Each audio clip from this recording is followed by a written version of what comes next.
elements, and it's all about loot, basically. Yeah, I've played Borderlands. Yeah. Is it And different different colored loot. in a significant way? What's that? Is it different from the other Borderlands games in a significant way? Not really. No, I Okay. think it's basically Yeah. an expansion for the second game. Okay.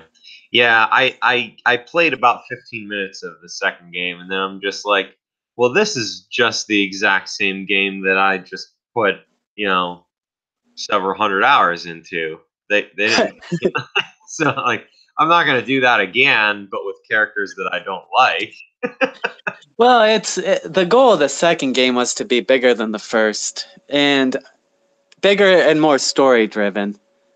The first game was just kind of an experiment. It was a new concept, There's a and lot of that was, fun. oh yeah, it's a blast. Yeah. But the problem with trying to make it a big, expansive game is especially in this game, like you just want to like explore the world, and every so often the enemies respawn. Hmm. So you have to get in like the same 5 or 10 minute fight over and over and over Oh again. yeah. Okay. Like Yeah. Yeah. I'm just trying to find this thing. Like I don't want to fight these bandits again. Yeah. That's unfortunate. And that's that. I wish we could figure out whether static enemy respawns is a good or a bad thing in a video game, and then video games could just kind of standardize. Well, I think in a game like Borderlands, it's a bad thing because there's like the RPG side of it. There are side missions, there's fetch quests, etc. Right. Yeah. No. Okay. So it would be different if you cleared out, like let's say you cleared out an enemy base or something like that, and then then you had to go back later to collect something. If the like that you might have missed or something, like like let's say you missed a quest item or something, so you have to go back. Maybe you can go back and it's empty, or maybe you can go back and it's filled with other people who opportunistically took charge of the base, but maybe they're a lower level, or maybe they're a higher level, or like something, like. But there might be like a unique reason for why that is, and the longer you stay away from completing that quest, the harder it is to go back and get those other things because they've developed more traps or something. I know that's hard to Oh, program. that'd be pretty sweet. Yeah. Yeah, but that would make the game feel like a really realistic. The environment feel real. Is once you cleared something, maybe for the first 3 months it stays empty. In game months, quote unquote. But it stays empty. Then after a while, like a couple people inhabit it, and then if you stay away for like an in-game quote unquote year, it might even be harder to get into than the first time you went there. Yeah, that's And pretty awesome. yeah, and you know what? That doesn't sound that hard to program to me because I think I just verbally described the program to you. Like I just verbally described the spawn rates. Like you use an in-game scale of timing, and then you spawn different. Like maybe there's a randomizer to it or something. Like it doesn't sound that hard. Why can't that happen? Yeah. Yeah, so I was just screaming at Borderlands, and then I beat the mission, and that's it. Yeah, that's it. And then I was just the Humble store has a fall sale, so I was just looking at the games. Anything you really want to get? Well, there's this game called Bully, and it's an old game. It came out during the PS2 era. Yeah, I've played Bully. That was like 2006 game or some shit like that. I never played it. A But lot of people like it. It was from Rockstar, so imagine my shock when it became controversial. yeah. Yeah, I usually enjoy Raw. Well, it depends. For whatever reason, I don't like the Grand Theft Auto series, but Wow, I liked Red Dead Redemption. huh? You're like the first person I've ever heard of that doesn't like Grand Theft Auto. There's just something about the Grand Theft Auto series that really annoys me. Hmm. Well, I think it's just a little too it's a little too violent. You huh? know, that All might right, sound old man. I mean, I play plenty of violent games, but there's just something too gritty and something too real world about the Grand Theft Auto games. Yeah, I Like guess a I like understand what you mean. I like, but the thing, like, and I hate to really pull the old age card on you, but the Grand Theft Auto 3. Katrina's laughing. No, I mean it's funny. It definitely is funny.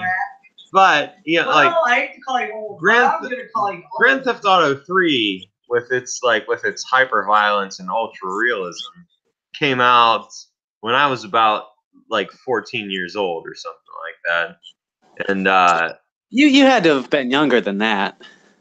uh yeah, maybe I was, but I'm thinking back and I'm thinking like early middle school. So yeah, maybe Yeah. Yeah, 13, you could have been that old. like that.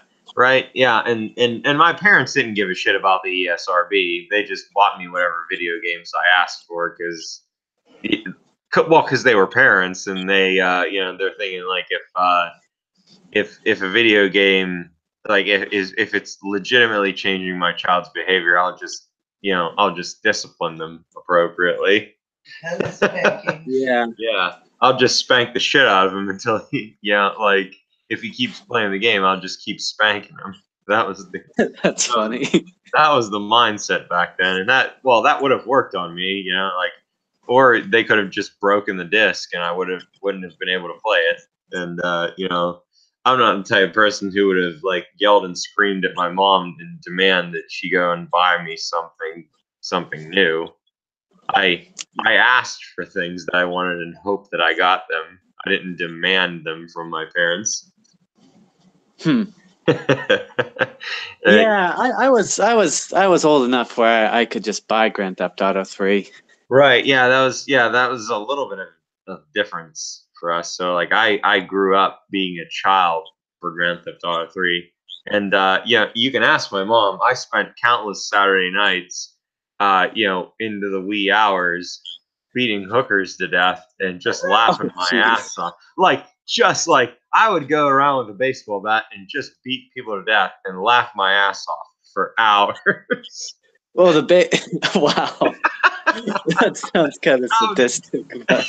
Yeah, I know it sounds disgusting, but that's like it's not like that did something mentally traumatic to me. It was just like I thought it was hilarious that like, and I think the cartoonishness of it, like I saw it as something that was more cartoony than realistic.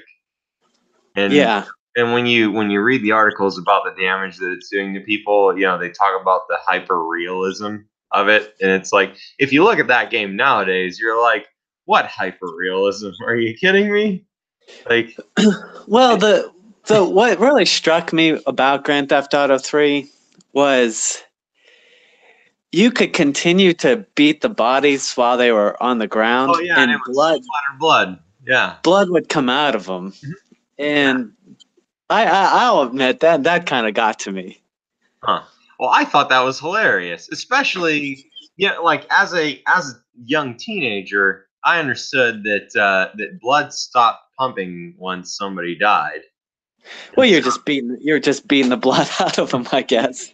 yeah, it was basically a blood pinata, and it's like, right, yeah, Yeah, I mean, it's gross, Katrina. yeah, obviously, Well, I don't know if I played 3. I've played them yeah, before, and it's obviously, it's that's gratuitous violence. It's like over Uh, the top. yeah, obviously that's gross, but like never in my mental conception of this game did I sit there and think, yeah, and maybe it's just because I'm a healthy individual. Maybe it's different for unhealthy Maybe it's individuals.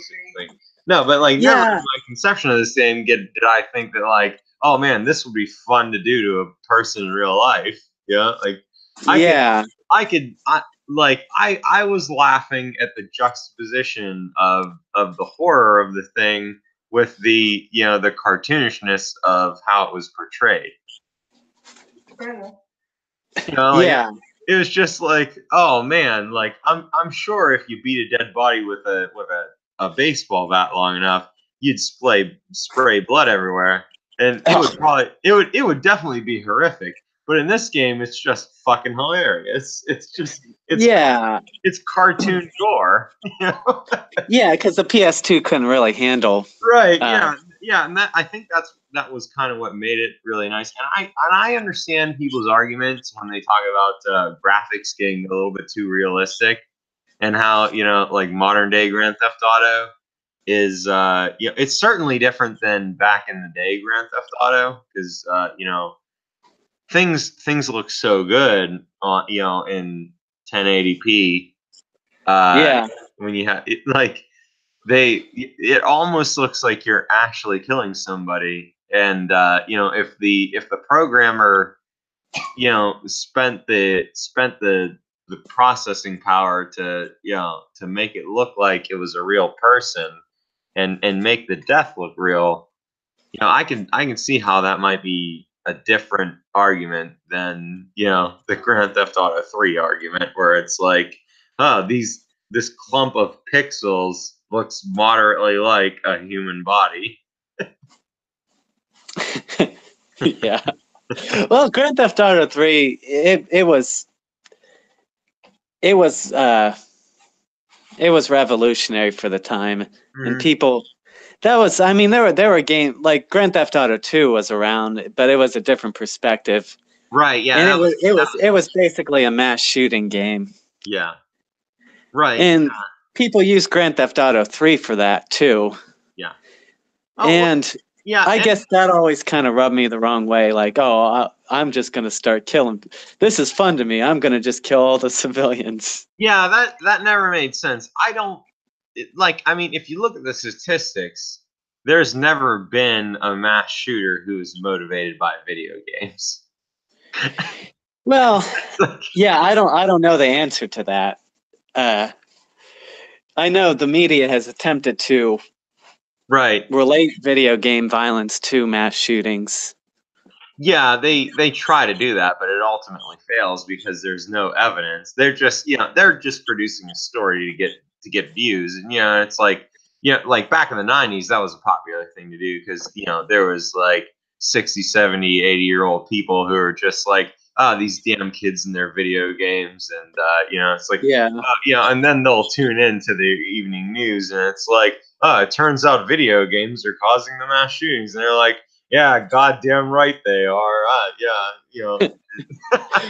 Yeah, like the Columbine kids, they owned a copy of Doom. Yeah, I remember when that happened, and they were like, police have searched the Columbine shooters' rooms, and they found a copy of Doom. And like obviously, well, that was before I was born. I think that might have been. That was 98-ish. Oh, okay. Okay, yeah, that's probably right. I was thinking they were just like a couple years younger than me, but close. Sorry. Anyway, Yeah, but they right, and so it's like well, turns out, and nobody ever said this, but but parents thought this. It's like, oh yeah, that goddamn Doom game. It's what drove them to do the mass shooting, not not like systematic mass bullying of the individuals to the point where they just couldn't interact socially with other people. Yeah, I think that has more to do with it. I really do think that has more to do with it. I think what video games can do, though, is they can desensitize a person to violence. That's definitely true. I mean, that's scientifically proven to be true. And they give people ideas that that's they true. normally wouldn't have. They allow people to work out their fantasies in a fake manner, so that they can develop better ideas. Well, I just coincidentally, I was just watching an interview with a Ted Bundy interview. Huh. Okay. And he said that he would he said he wasn't he said like pornography and violent pornography like always drew him. Hmm. And he said that that didn't cause his behavior, but he felt like he had an addiction to pornography.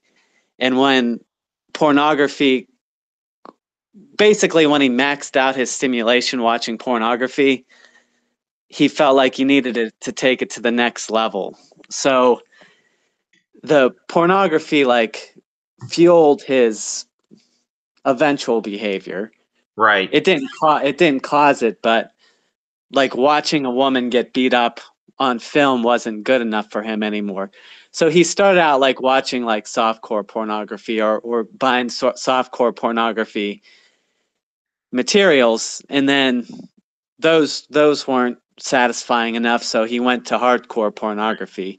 Well, And then that he can blame it on whatever he wants, but the fact that he wasn't blaming it. no, but it sounds like he kind of was. Like the fact of the matter is, like there's a lot of people out there that watch really hardcore pornography, and they do, like that's all they do, and they do nothing about it otherwise. Like it's Yeah, they don't kill people. yeah, they like Right. it gets them. It's the only thing that gets them off. Like if you were to watch the scene yourself and not know that everybody was a consenting individual, you might think it was a rape. Like you might think it was a rape scene or something. And that individual within their own fantasy imagines it so, and then then they get themselves off, and then they go on with their lives Well, yeah. outside. Yeah, so like Ted, whatever Bundy can say about his and linking whatever his behavior porn, like the reality is, even if that porn wasn't available to him, it wasn't going to stop him from doing what he did, because he was going to he didn't have any self-control. That was the fundamental problem. Was he didn't know when to stop, fulfilling his desires, like when it was not appropriate for him as an individual to continue fulfilling his desires. And so he went ahead and he killed people because Yeah. it was what he desired to do, and fantasizing about it just wasn't enough for him. And and maybe like I don't know what it's like to be born like that, because I don't think I'm that kind of person. But Yeah, right. right, but like maybe it's the merciful thing to do to put those kind of people down when you discover them, because I don't know from a psychological standpoint if there's a cure for stuff like that. He just said he had violent thoughts and Yeah. grotesque thoughts, and he kept having them until he did them. Yeah, well, I have violent and grotesque thoughts all the time, but I don't do it. No. Yeah. That's the thing that worries me sometimes, is like I have dreams on recurring nights where like I do horrendous and grotesque things. Hmm. And and I sometimes I wake up in a cold sweat, where I'm just like, holy shit, did that really happen? Huh. Like I have fantasies about, like I have grotesque fantasies sometimes about, Hmm. about doing horrible things to people, like Wow. innocent people, like not people who, like not like, oh, I captured the Taliban or something. Like, God, no, I just like randomly walked up and picked somebody off the street, and like I gouged their eyes out and I ripped their toenails or something. Like I'm dead serious. I think about stuff like that sometimes. It's like I Well, don't why do you got a double whammy, that poor person? They can't see, and they have excruciating toenail pain. excruciate.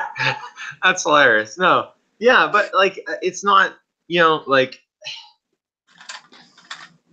like I guess like I I hope I'm not an unusual person where it's just like my total willpower is keeping me from doing these horrendous things in my head. You know, Well, I I I can't. like to, I don't think that's unusual. yeah, I like to think that most people are just sat there thinking like, oh, if I could take my boss behind the shed and just like beat him with a fucking truncheon till they're Oh, dead. I'm sure a lot of people have that thought. Yeah. Yeah. I'm sure. Yeah. So like, I don't think twisted thoughts are unusual. right. Yeah. So I think a lot of people have them. yeah. So yeah. Like, I mean, and I don't know what it's like to not be able to satisfy my thoughts. But like in game form is one thing, like you like especially like if you're if you come home from a hard day at work and you're just like, fuck everything, I just want to beat the shit out of stuff until everything dies. And then you hop on like, let's say Grand Theft Auto, and you're just like then you just beat people to death until you're just like, I don't want to see cartoon death anymore. And you're just like, so that's, Yeah. like Well, I was gonna call you and just like in a non-violent manner, you have exercised your demons. Yeah. And and so like that's the argument that I make is, for a lot of people, like how many mass shootings have video games stopped? Is it, is the question. Well, sure. Sure, but then again, I watched this video of this little girl who tried to kill her brother, Hmm. and she openly talked about wanting to kill her parents. She was like 8, and her parents would lock her bedroom door Sure. when they would put her to bed. Hmm. And then one day she tried beating her brother to death, and her parents broke it up. Huh. And she actually had a condition. That group of parents had adopted her, but her natural father had abused her and neglected her. So she developed this condition where she was basically emotionless. Oh yeah, so she was So, a psychopath, basically. yeah. So, even if there wasn't a single violent video game, you'd still have that girl. Yeah, yeah, right, yeah, and that, and I'm sure there was plenty of people, like I'm sure Jack the Ripper was, basically just, you know, like that girl, like he didn't go around killing all the people he did because of video games. He Right. he did it because he was a psychopathic fucking killer. And like yeah, that's the thing is that like like access to guns or violent video games, that's like on a statistically relevant level, that's not something that that's really affecting society. But I don't think so. what is affecting society is our cultural values and things that people think are appropriate to die over. Or Yeah, kill. yeah, or kill over. Yeah, And over. yeah, And or. yeah, and like if you're the type of person who thinks like if I die for the right cause, it'll just all be worth it. And so, or if I kill for the right cause, it'll just all be worth it. Like that's what's happening in our society. Like some people think that if I kill or die in the name of my religion, it'll be good. Or if I kill or die in the name of like it could be something as almost innocuous as LGBT rights. Like they go out and be like, if I get hit by a car on the freeway, it'll be worth it because it was for LGBT rights.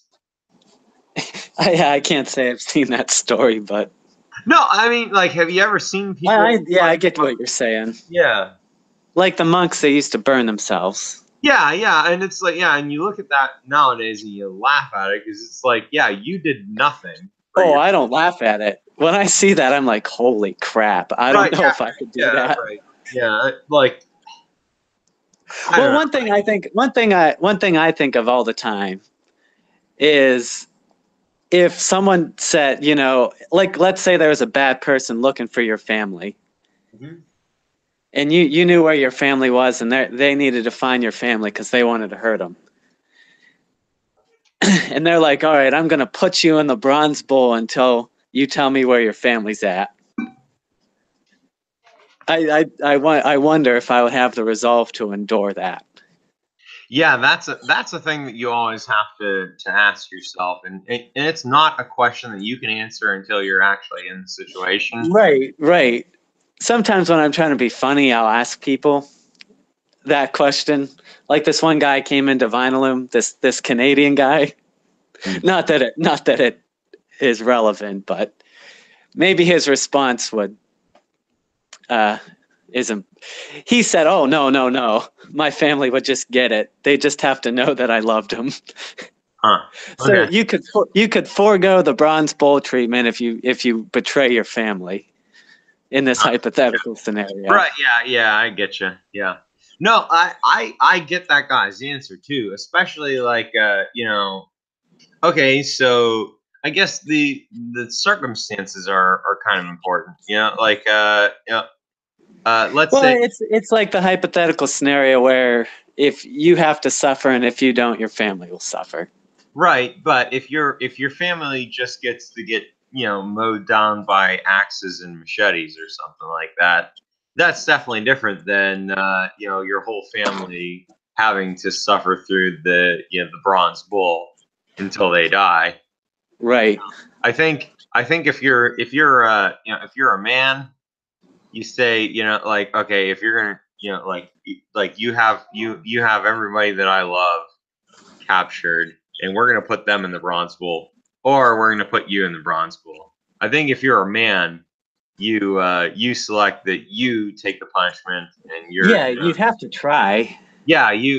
like, well, you take the bronze bowl, and then your family gets executed or something, like, they get their heads chopped off, or whatever method of execution, something that isn't as horrendous as being boiled alive at a very low temperature. Yeah. Right. But Oh, but if oh. the other option is, your whole family, if you don't take the bronze bull, your whole family just gets, like, they just get slaughtered by spear and sword and axe. It's like, okay, well, let them die, I guess. It's not going to be that horrific. By the time they realize it's coming, it's going to be half a second, and then they're just going to die. So Yeah. So yeah, I guess that's the thing. Like, if you can, like, being a man is to accept a horrific burden upon yourself, so that the people you love don't have to accept a lesser burden upon themselves. That's Yeah. yeah, You but just have to take it. You'd have to do your best. you just have to take it. But it depends on who's executing the burden upon you, because sometimes different choices are different. So I don't think about hurting people a lot, but I think about stuff like that all the time. Hmm. Well, I think you're the type of person who would take on an extraordinary burden in order to make I the mean, I'd like to think I would try. You Oh know. yeah, no, you're the type of person who would definitely make the burden less on people that you care about, and take on a more extraordinary burden for yourself. You do that in your regular life. Yeah, I try. But it's never to that extreme, you know. Can you endure the bronze bull? Yeah. Yeah, I think about that Well, sometimes. no one can. I mean, everyone would die eventually. Right, yeah, but like, do I have the intestinal fortitude to let that happen to myself? Oh, right. That's the thing that you really have to, like, like, okay, I'll or like, if you're like a traitor back in the days, like, you could betray your home country, and then the country that's accepting your traitorousness is like, well, you're never allowed to reproduce again, so I'm going to crush your testicles. It's like, okay, I know that you're going to win, so I'm selling myself to you in exchange for my testicles so that I'm allowed to live. how do you how do you even like, honestly, I don't know, you either have to be so cowardice or so brave in order to make that decision. I can't really Yeah. figure it out. Like, like if you're telling me like, if I'm gonna join your side, you have to crush my testicles. Fuck you. I'll just fight against you, and then then if I lose and you capture me and you crush my testicles, that's a different thing. Yeah, like that's a thing that I just have to live with. That's not a choice that I made. I chose Although, I chose to decide that like you're not gonna crush my testicles. right. That's a unique spin on it. I mean, yeah, because if you betray your country, you go back, they kill you. If you stay at the country you defected to, they crush your testicles. Yeah. I mean, at that point, you're deciding, do I really want to be Yeah, a member of a country that's going to crush my testicles? yeah, exactly. Yeah. That's the other thing. Like, but people make that decision. I'm not the person that would make that decision. I'd rather die than get my testicles crushed. Like, just saying. I'm sure some people value their lives a lot more than that, but Oh, yeah. I don't. Yeah. I don't value my life beyond my testicles. Like, I just don't. That's one thing, like, I think of when I'm watching a horror movie or something, is if the killer's, like, bearing down on someone and they, like, swipe at them, they don't kill them, but let's say they, like, cut off their leg or they cut off their fingers or they cut off their hand. Yeah. They, like, maim the person horribly or blind them, Yeah. disable them in some way, and then the people are, like, trying to scramble to save their life, and you just wonder, like, well, your quality of life is going to be horrible. Why are you even trying to get away at this point? I mean, all Yeah. your arms and legs are gone, Yeah. I don't know. or whatever it may be, or Yeah. you're blind now, or Yeah, I think about that. Like, being blind, I don't think would be such a big deal to me. Like, if I got away with being blind, that's like, I think I could do that. It would take an awful lot of work, but I think that's something that I would be willing to spend 20 years of work on, just figuring out how to be blind. Especially if my insurance paid for it. Like, yeah, it would suck, but yeah, I it guess it would wouldn't be suck. that bad. Losing your legs isn't really even that bad considering the prosthetics that we have. That's true. That's true too. Yeah, like I have. There's a major in my unit who lost both of his legs, and like every day he gets up earlier than everybody else, and he fucking exercises, and he comes in and just kind of like shits on everybody, like, what did you do today? Me with Right. with -2 legs, I ended up lifting this amount of weight over my head. What And did you? that's something he gets to do. Yeah, like nobody can call him out on it because it's like, well, I'm not missing 2 legs, so I don't get to say to him like, fuck you, asshole. Like, no, he lost his leg fighting a valiant war. He lost his legs fighting a valiant war, and he basically come home every day, like go to work and be like, well, what did you do today, you piece of shit? Because I did things that people with legs can't even do. Yeah, right. So that's kind of different. That wouldn't be Like, too bad. yeah, like I'd be definitely willing to live with no legs. I'm okay with that. Hang on. Living without arms is probably a harder thing for me. Yeah, that might be worse than losing a leg. Yeah, I think so, because you use your hands for so much things. You grab and you identify and you assemble, and like basically anybody who works uses their hands. Yeah. Yeah, you use your arms and hands for everything, Yeah. but your legs, It would really suck not to have them, but it's lower on the list. Yeah, but for some reason the testicles are just up there on the list. Well, That's so yeah, that's kind of weird. Yeah, now that you mention it, I mean, it's other than reproducing, you really don't need them.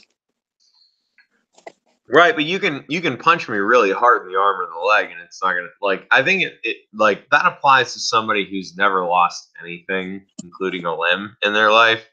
You know, like I'm sure it hurts. I'm sure it hurts more to lose an arm than it does to lose your testicles. Yeah, It like probably does. yeah, I mean, you'd have to think it would. yeah. I just like if I were to imagine like my arm got blown off and my testicles got blown off, I'd probably be more worried about my arm. Yeah, like I'm probably suffering more because of that. Well, there's a lot more tissue, Yeah, yeah, and just like yeah, your just upper arm. That's a pretty sturdy bone. yeah, yeah.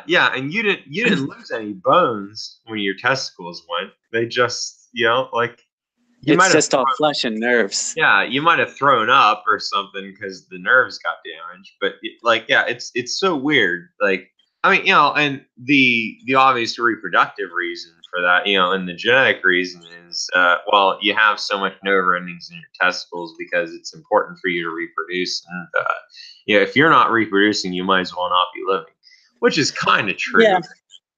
But Yeah, if you really want to boil existence down yeah, to what your purpose is, yeah. that's what it is.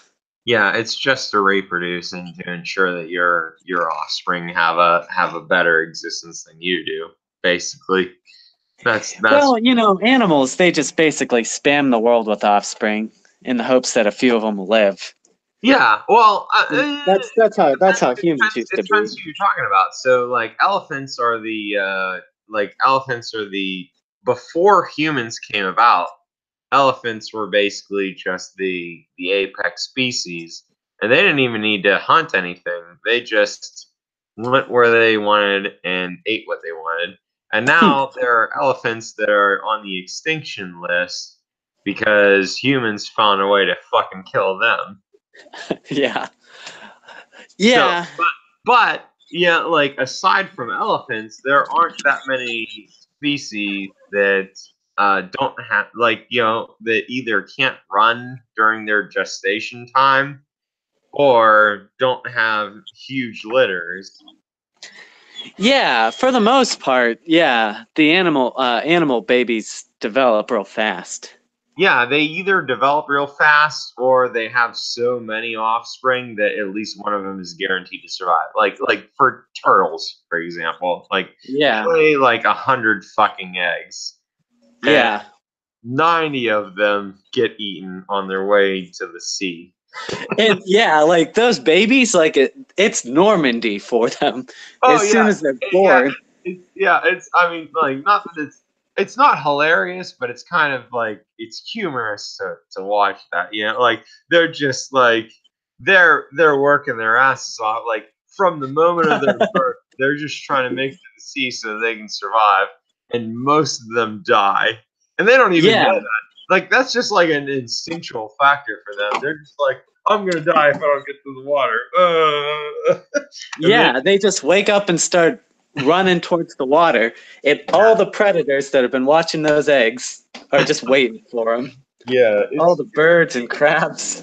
yeah. I mean, like they probably don't even think about it themselves. They're just like, this is what I instinctually must do. Yeah, I don't think it's a thought. Yeah.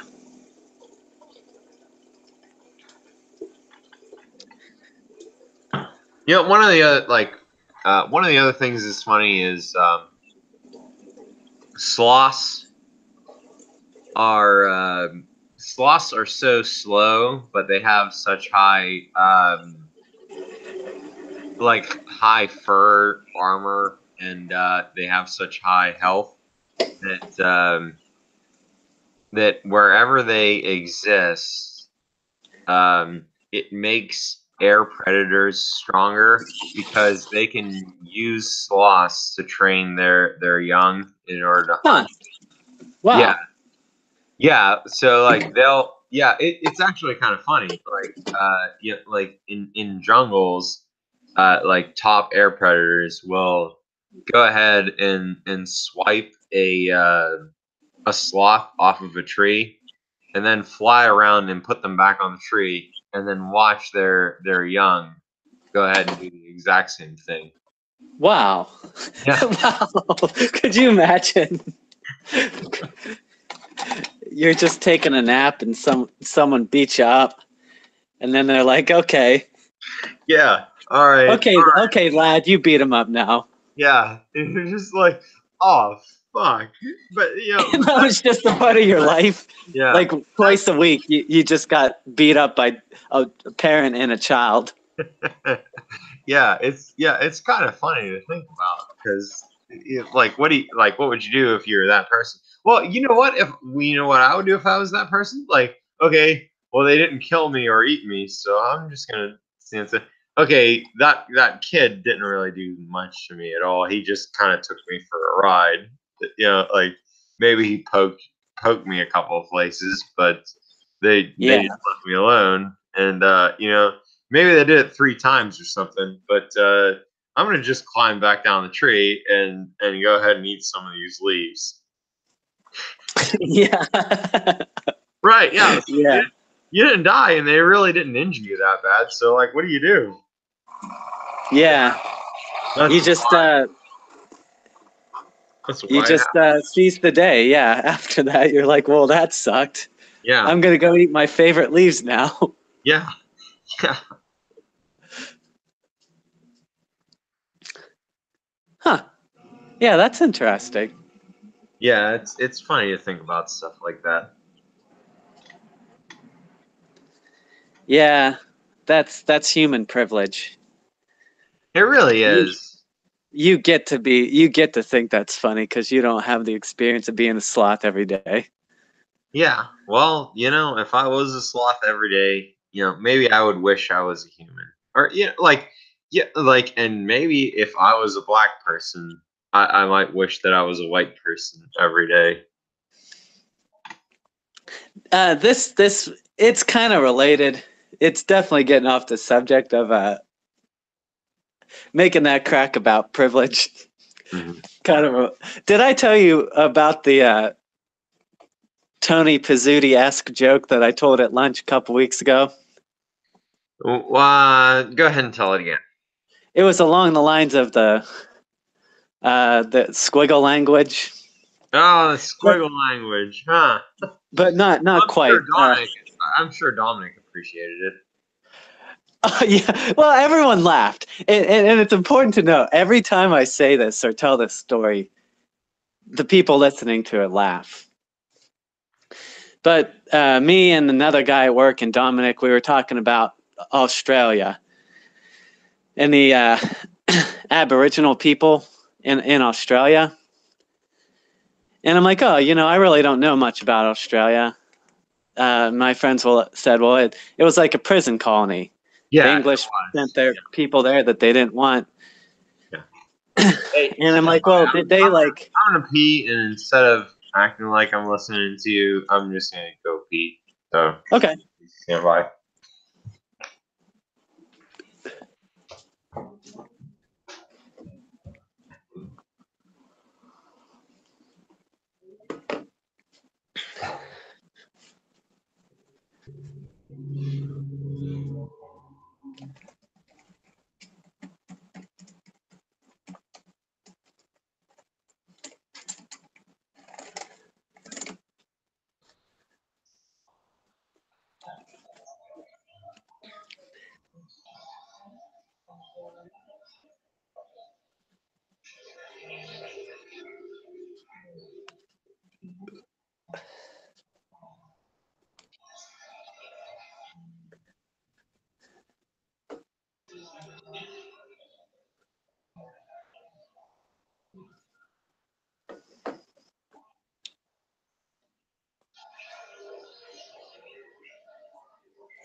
All right. What were you saying? Okay, so we were talking about Australia, and I'm like, well, did those settlers, did they take the land from the indigenous people? And I don't know what our conclusion was, but I made a crack. Now, this is not my, actual thoughts on the subject, Yeah, but you I said, well, at least our indigenous people wear people clothes. And it was one of those things just say where I was gonna make a crack and I wanted to like add some extra juice to it. So I thought of that modifier right as I was saying it. And then when it came out, I'm like, whoa, that was a lot worse than I wanted it to sound. Huh. Now let me tell you what was going on. I think I did tell you this. Where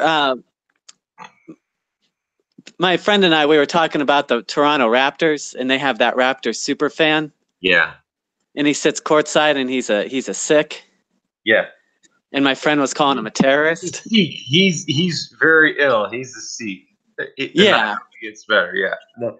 Yeah. I'm just joking. Yeah. But and he's like, oh, he's a member of Al Qaeda, he's a terrorist, and I'm like, no, he's not. He's not at all. yeah. He's from India, and he follows this religion, and he views himself as so my friend was going on, and he was joking. Okay, that should be noted. He was joking. Yeah. Yeah. He did. He knows the guy's story. So he goes on this racial tangent on this guy, and then I made my comment about the Aboriginal people of Australia, and he looked at me like I just murdered a puppy, like right in the lunchroom. Huh. Like, how could you say that?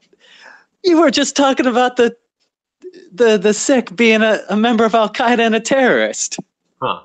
And a Muslim. That's how he said it. He said he's a A Muslim. Muslim. I'm Yeah. like, how could you criticize me for what I just said after saying all that? Well, So anyway, everybody. Yeah. Good. uh, yeah, predictably, Dominic did think it was hilarious, and then he went to the dark joke subreddit, and it's that's just a subreddit with just a lot of racial jokes on it, Yeah. which apparently I know. apparently Dominic really loves. And this is kind of an aside, but I've noticed this about him. His favorite like genre of racial jokes is ones involving comparing African Americans to animals. Well, is it Africans or African Americans? Just black people in general. Oh, okay. All right. So you're using an outdated basically okay. So is it black people or is it African Americans? Because Well, the one joke he really enjoyed was, everyone's making a big deal about. Now, I personally don't like jokes like this, but Dominic, he really gets a kick out of them. He said, everyone was making a big deal about Black Panther being the first major. Oh, is it? I bet I can even guess it. Yeah, So, you probably heard the joke before. right. Yeah. So there's a But everyone's forgetting about Planet of the Apes. That's the punchline. Oh no, I didn't hear that joke. Never mind. And he loves jokes like that. Well, like I mean, Dominic's not a bad person, and he's not. Yeah, he's not. This is just I'm just sharing some insight into what. Right, but his perspective on reality is a little bit limited because he doesn't like his bias against black people is just based off of non-information. Whereas I don't think he has a bias against them. for whatever reason, he thinks jokes like that are funny. Oh yeah, no, they are funny because they accurately reflect reality. If they didn't reflect reality, they wouldn't be funny. You know, like like for example, like I may have sent you this, or you may have seen this. You know, there's a like there's in the first panel, there's a black guy watching Spider-Man who gets bit by a Oh spider. yeah, you did send me that.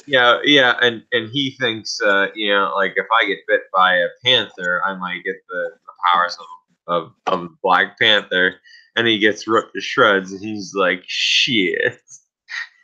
Yeah. Right. So there's some cultural aspects to that, like including the like shit, like Yeah, these jokes are very complex. yeah, there's a lot to them. It's not, it's not just like a racist joke where it's like, oh, black people are stupid, and like, well, because like obviously, if you think that black people are that stupid, that they would go out, like, like white people aren't going around getting bit by spiders and thinking like they're not doing that, and black people aren't doing that either. Like, like that's not the joke. The joke is, a person who like, the joke is really against somebody who thinks that black people are different from white people. Honestly, that's the fundamental core of the joke, is like, oh, you think that black people are different from white people, like, you must think that, in order for the Black Panther to get their powers, you got to get bit by a panther.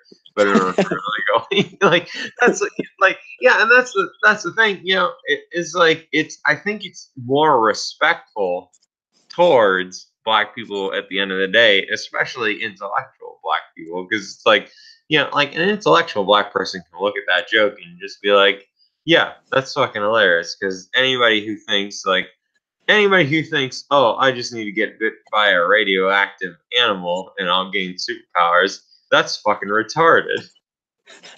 And so like at the end of it, like you have like a common laugh. So it's like, yeah, Spider-Man. Like the joke is making fun of Spider-Man. It's not making fun of black people. You're making fun of people who are so stupid that think that Spider-Man actually exists, and you're making fun of, like, that's basically it. Yeah, like it's like, hey, if a white person can do this, why can't a black person do this? Well, it's like, first off, a white person can't do this, so that's why there isn't a black person that got bit by a radioactive thing, and they're a superhero. That's what it is. Well, so I think it was a couple days ago, I was watching this Laugh Factory clip on YouTube. That's a club out in Los Angeles that has open mics for comedians. Yeah. And, established comedian, everything from established comedians to up-and-comers go there, perform there. And I was watching this one clip. This black woman was telling a joke about how, well, first her set started with, scolding everyone for stealing her. She's like, all y'all stole me from Africa. And she's like, except that guy, he traded me for tea.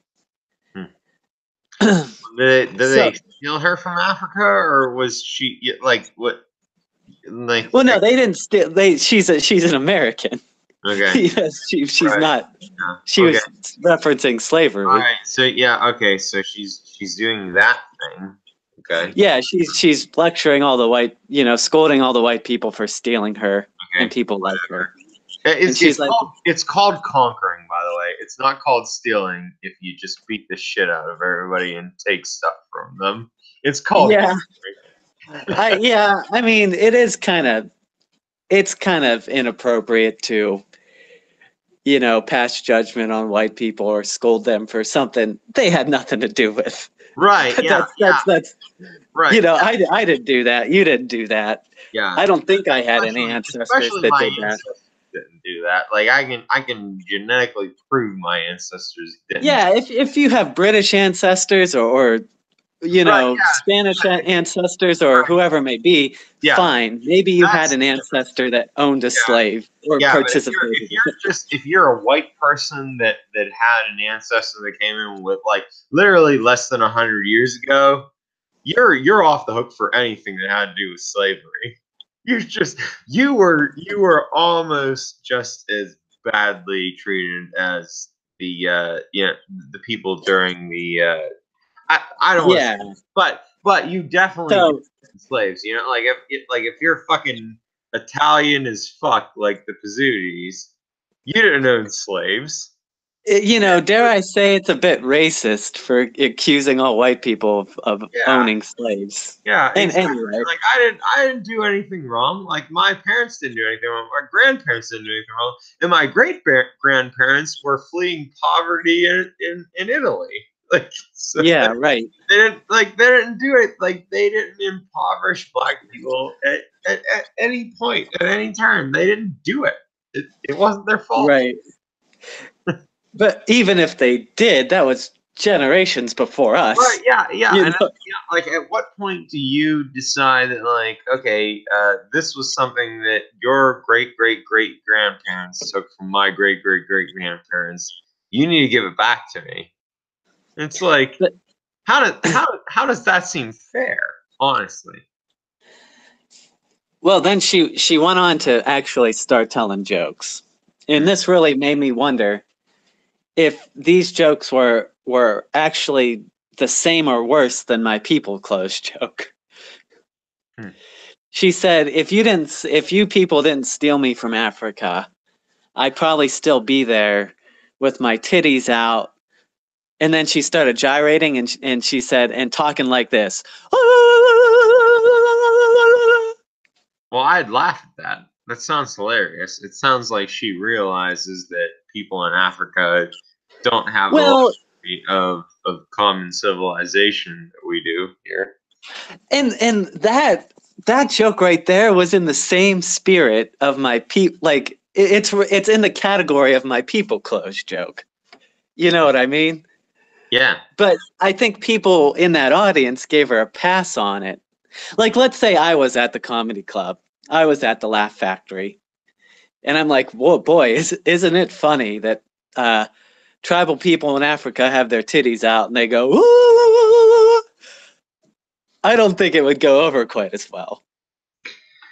Yeah, I mean that's the unfortunate situation that you face when you're a white man trying to tell jokes about But black. I think, I mean, we could talk about whether it's equally as bad or a little less bad, but it's pretty bad for a black person to, you know, make fun of the tribal cultures of I don't think it. I and make mean, generous. I I mean, don't. firstly, Africa is a diverse continent. Yeah, There are it's, civil, yeah, there's you know industrial countries there. There's regions where tribal culture still exists. So to just make a broad statement, oh, if I was in Africa, this is how I would be acting. You know, that's not right. That's like saying, oh, everyone in America is like the people in the South, yeah, yeah, which even that's bad to say because there's plenty of nice people in the South, you know. yeah. But she's in this, you know, progressive mecca of Los Angeles saying this really insensitive joke and she gets a pass for it. The Laugh Factory put it up on their YouTube channel. You know what I mean? Yeah. Wow. But that's pretty bad. Like if you really think about her joke, that's a really bad insensitive joke.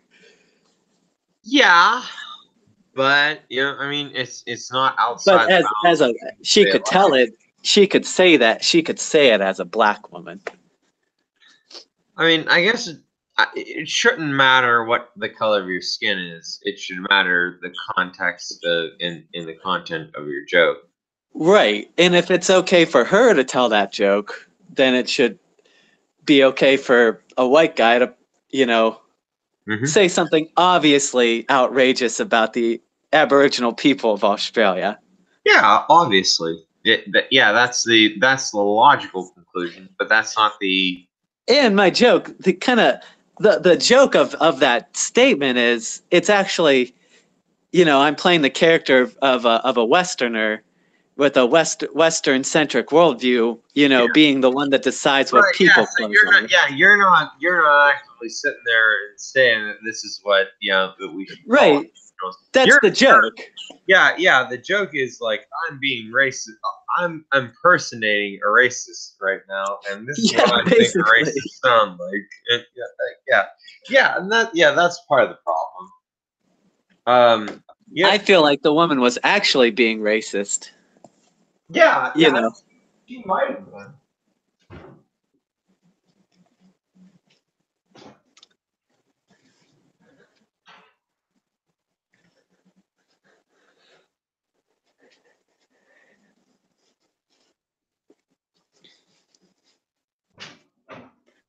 Ellie's new addition to what she thinks we should name our child include Fred. I'm not really like a friend. I know. And everything else was like a flower name for girls. Well, It was cute though. But the only boy name she gave me was Fred. I'm like, well, that's not a bad name, but I don't know. Do you know what you're having yet? No clue. We have a while before we'll know that, I super hope we have a boy. obviously. Yeah, I know what to do with a boy. Same thing you do with a girl. Yeah, you could do whatever you want with a girl. Play football. Be a sexist to get Yeah, not get right. born Well, girl. except for the fact that she's genetically disadvantaged against playing football. I don't know. You are her father, so, or would be. Well, like I dated a girl who was going to be the first kicker in Canada history. Yeah. She had like really big fucking legs, even bigger than her brother's legs, who was he set several records for kicking field goals and stuff like that. Oh, just because she might not be a fucking college or NFL player doesn't mean she can't play. No, yeah, she can tear up the flag football field. Yeah, right. Yeah, she can do whatever the hell she wants. She could play soccer. Yeah. Well, like all these things that you're saying are non-contact sports. Yeah, I'm being real sexist. Well, I mean, They have football. Well, I don't know about for girls, little kids. But they actually do have juniors girls football, but like I don't know. I don't know how to deal with somebody who wants to be a skilled player. I see what you're saying. Yeah, like even if we have a girl and she wants to be a soccer player, she could be a forward who fucking who knees her opponents in the thighs and stuff like that. No, like I've played soccer too. Like at a high school level, I've played soccer, and there have been guys who, they didn't want me to play soccer, so like they're just going around and using their hyper agility so they can run and kick me in the thigh, knee me in the thigh, so that I can't run fast enough in order to. Soccer players are brutal. Oh yeah, for a non-contact sport. They are so brutal. Like they just like Jack. I'm straight up telling you, like I would rather let you punch me 10 times in the face than let a soccer player knee me in the thigh once. Wow. They are, and that's what they do when nobody's looking. Like a good soccer player will knee you in the leg so you can't run. It should not surprise you to know that my dad played soccer for a very long time. Soccer players are fucking assholes. And like if I had a girl that wanted to play soccer, I'm gonna teach her how to fucking knee people in the meaty soft part of their thigh so they can't run the same speed that my girl can. Oh my wow. Yeah, like You're gonna turn her into a little bitch. no, I'm gonna turn her into a little fucking asshole. Like Same thing. Well, you know what? Like, I would rather my kid know how to do the mean things. And you know what? Like, bonus points if they can get around, like, get away with not doing that. And because, like, I remember when I was playing football, like, there would be kids that would cheat and they would do things against me that, like, obviously weren't against the rules, but like the rules didn't consider that. And so, like, after the play, like they would come up to me and because I didn't fall down when they wanted me to fall down, so like we had to smash our faces against each other after the play. So we would spend 30 seconds smashing our faces off of each other, and it's like until the ref breaks us up, I have to continue smashing my face against this person who I'm just gonna put him on the ground next play because I know what's going on and he doesn't. So like he's an idiot. But in order to prove that I'm tough, I have to smash my face against this person for a minute and a half until a ref comes and breaks me up. Sports are a tough thing, and you need to like if you have a kid, you need to be aware of what's going on when sports happen. Yeah. Yeah, and I love football. I hope that our kid could play football, but at the same time, football is such a deadly sport to play. Yeah. That's why I think there's a chance there might not be football by the time your child gets to that age. Yeah, and like I'm okay with that. Like my kid doesn't have to play football. My kid doesn't have to wrestle or whatever. Like my kid just has to do a team sport, as far as I'm concerned. I've broken people's necks and arms in football before I was even in high school. Like I broke a kid's neck in middle school, and nobody. High school. No, it was middle school. I did not know that. No, it was in high school when I broke a kid's arm. In wrestling. Yeah, in wrestling. I really thought the broken neck. Yeah, no, the broken neck thing happened in middle school. I broke a kid's neck. They stopped the game long enough in order to get the kid off the field in an ambulance, and we continued to play fucking football.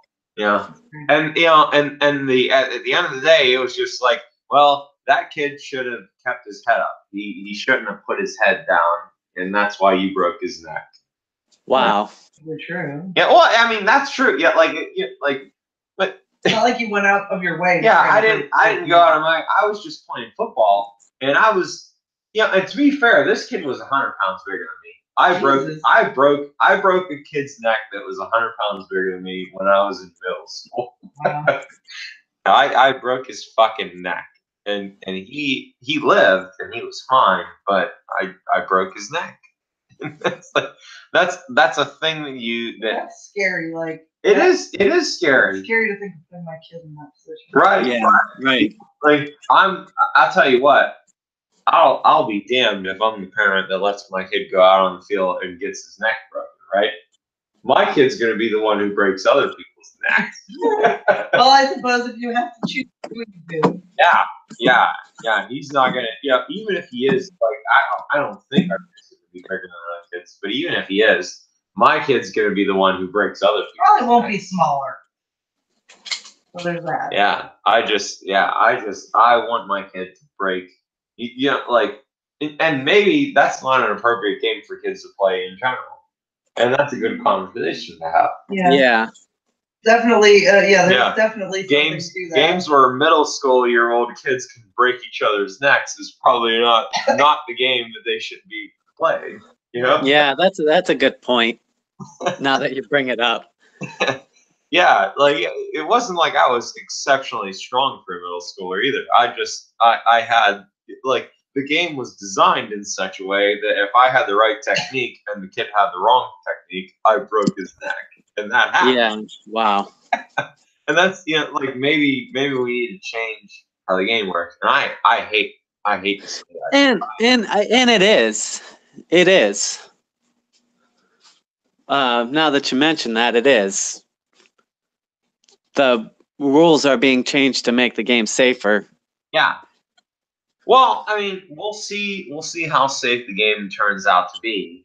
I think some of the rules are well intentioned, but they're doing the wrong thing.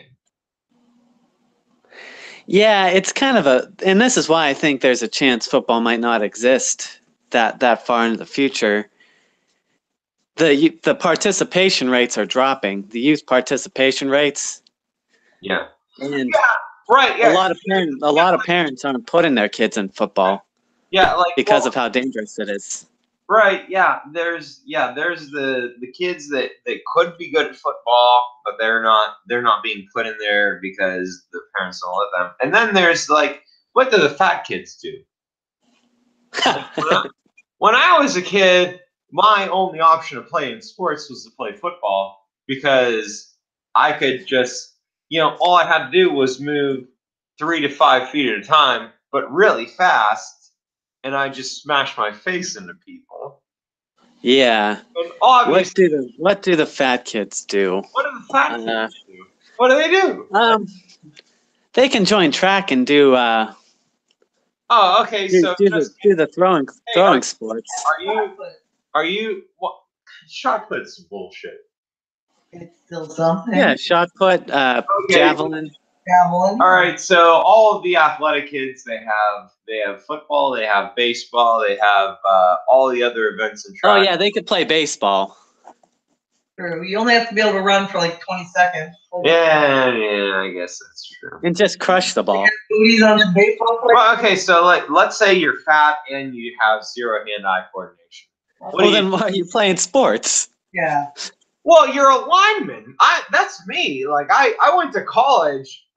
Yeah, I went to college and I played sports because I was somebody that could hit other people really hard, and that's all I had as a sports person. I wasn't quick, I wasn't fast, I wasn't coordinated. All I did was hit other people really hard with my fucking face.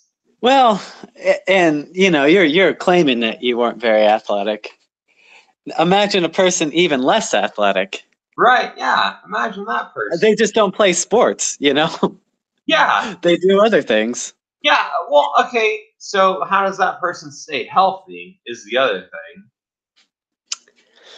Well, that's kind of a different discussion, They have to just because you're not athletic doesn't mean you can't be physically fit. Yeah, fair enough.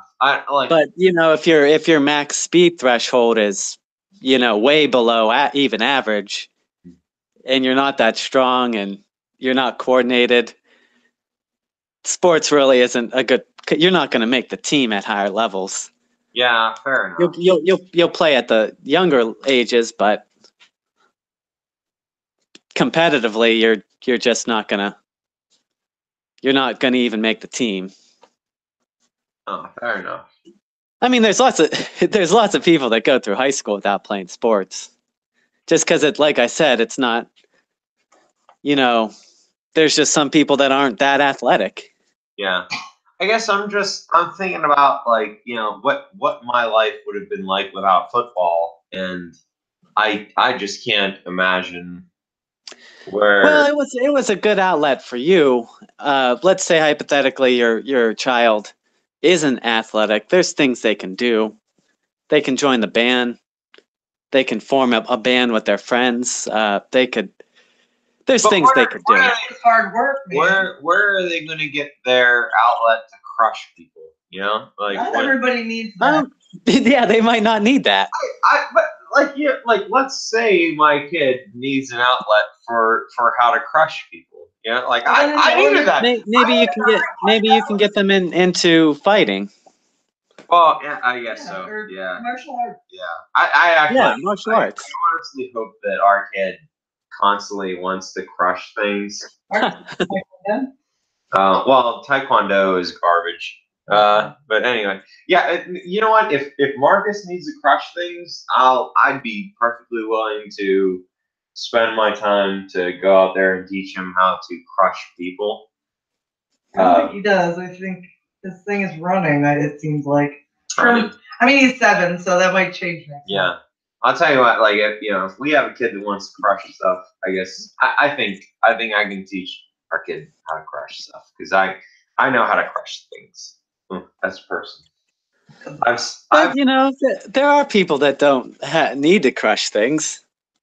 Yeah, that's true. Yeah, well, but I mean, just look at most millennials. Okay, but the world is built for people who don't need to crush things. Like what do you do with people who need to crush things but only want to do it in a in a non-violent, like in a non-killing other people manner? Well, hopefully that's most. Right? Yeah, like that's people yeah, like again, martial arts. Yeah, martial arts or intramural sports or weightlifting or hard physical work like construction or That's true. Farming. They could be a professional farmer. I mean, yeah, that's all fair and well and good. Or carpentry or just pull the Rocky 4 and run in the mountains of Russia and pound slabs of meat in the meat locker. Yeah. Yeah, that's a thing that you can absolutely do. Go into boxing, yeah. They can go into boxing. Oh, that's true. Well, boxing. No matter how big or small they are. Yeah, that's right. That's kind of nice. Yeah, there's things that they could do if they don't have the athleticism to play sports. Or they could just be like an artist or something, or a writer. They might not have that instinct. Well, they might need that kind of outlet. True. Yeah. Yeah, well, fortunately in today's society, there's all kinds of outlets for artists and writers and stuff like that. I think you might birth a band fag. Yeah, I'll tell you what. I'm not going to be embarrassed about a kid who plays in the band. Like it is hard. I played in the band, so I'm allowed to say that. I'm allowed to use that term. Yeah, no, yeah, there's no embarrassment. Like I'm not say shit about band. I am proud of the work that the band people put in to. I got called a band fag. I'm just saying. Yeah, anybody who thinks band does not work is retarded. Yeah, they're just somebody who isn't aware. Like you work like 20 plus hours a week. Oh yeah, right. Yeah, right. Yeah, you're like, and like that's just because it's something that you want to do. Because like you can quit at any point, but it's something that you want to do, and that's like it's. Yeah, and that's what I'm saying. Like, I'm not disrespecting anybody that's in their band. I'm just. Yeah, it's a commitment and it's a team effort. Yeah, actually, so that's a really good thing. Yeah, and you don't have to smash your face against other people. If you're committed to band and it's something like, honestly, it's more important that you commit to something that you care about than it is that you smash your face. It is, yeah. Right. I would hope that my kid would like to smash his face. I hope our kid does not want to. I think it's a holdover from when I was a kid because I loved smashing my face against other people for 14 years. I know you're a weirdo. but I didn't like doing it when the other person was stronger than me. But yeah. Yeah, obviously you don't like smashing your face against somebody that's stronger than you. But I was stronger than most people until I was 13 years in until I found somebody that was stronger than me, and then it's like, oh, okay, I can't do this professionally. Yeah. And then it's like, okay, I did this for as long as I was capable of, and now what the hell do I do with my life? Yeah. Went to college for also. Right. Yeah. But yeah, I felt like I went to college just because it was for funsies. I went to college for physics and engineering for funsies. You're so weird. Yeah. Because you don't have anything better to do. I had nothing. Yeah, I'm bored. I was so smart, and I had nothing better to do that I just got a physics and engineering degree. That's a big reason I got the engineering degree. Just well, bored. yeah, but you had to put work in where I didn't, honestly. Get your degree. Rude. I don't recall really working that hard. Yeah, maybe not. I don't know. I feel like I had worked extremely hard in order to get the engineering degree. You did? Like at the end of it, yeah. Well, that's because you got so behind. Yeah, maybe if I didn't drink so much, it might have been easier. Yeah, you got really behind, and you had to cram a lot of stuff. Yeah, fair enough. I mean, anything's going to be hard at that point. Yeah, fair enough. Yeah. I mean, when there's 1 week left and you have an entire semester's worth of FEA projects and a CFD project to do. Yeah, that makes sense. And when you really get behind the 8 ball in statistics because you were ignoring the pleas from your friend to, hey, maybe you should look at that probability stuff. Oh my god. Jack, quit saying that. Fuck statistics and fuck all that shit. I don't want to talk about it, and I don't even want to see it again. Yeah, it's over. It's over. Yeah, no. Well, except for the fact that it's applicable in reality, and so I need to be able to apply it. Yeah, you should have paid attention. Yeah, I should have paid attention. But you skipped a lot. It's funny. Yeah. You skipped statistics a lot. Oh yeah, I skipped statistics. Like as far as I'm concerned, I didn't even take statistics. I just got lucky. You took it. You skipped it a lot. Yeah. I think you even skipped a test or two.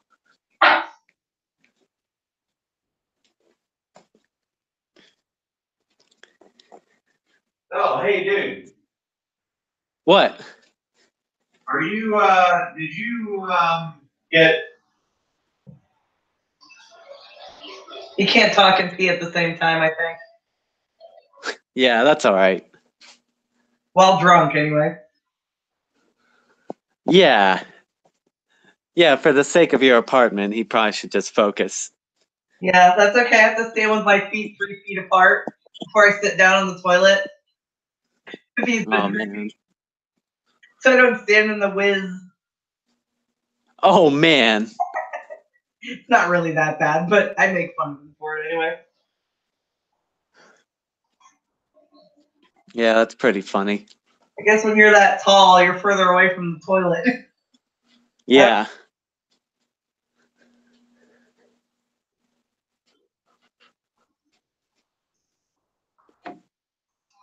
I'm surprised my body can hold that much fluid. It is kind of impressive. You've been drinking for like 4 hours, so. Yeah, that's the other. Now don't forget, you were just in the middle of trying to say something, Jack. So. Oh yeah. Did you you managed to download Civilization? Yeah. Oh, well. Hey, you want to play Civ? Started earlier.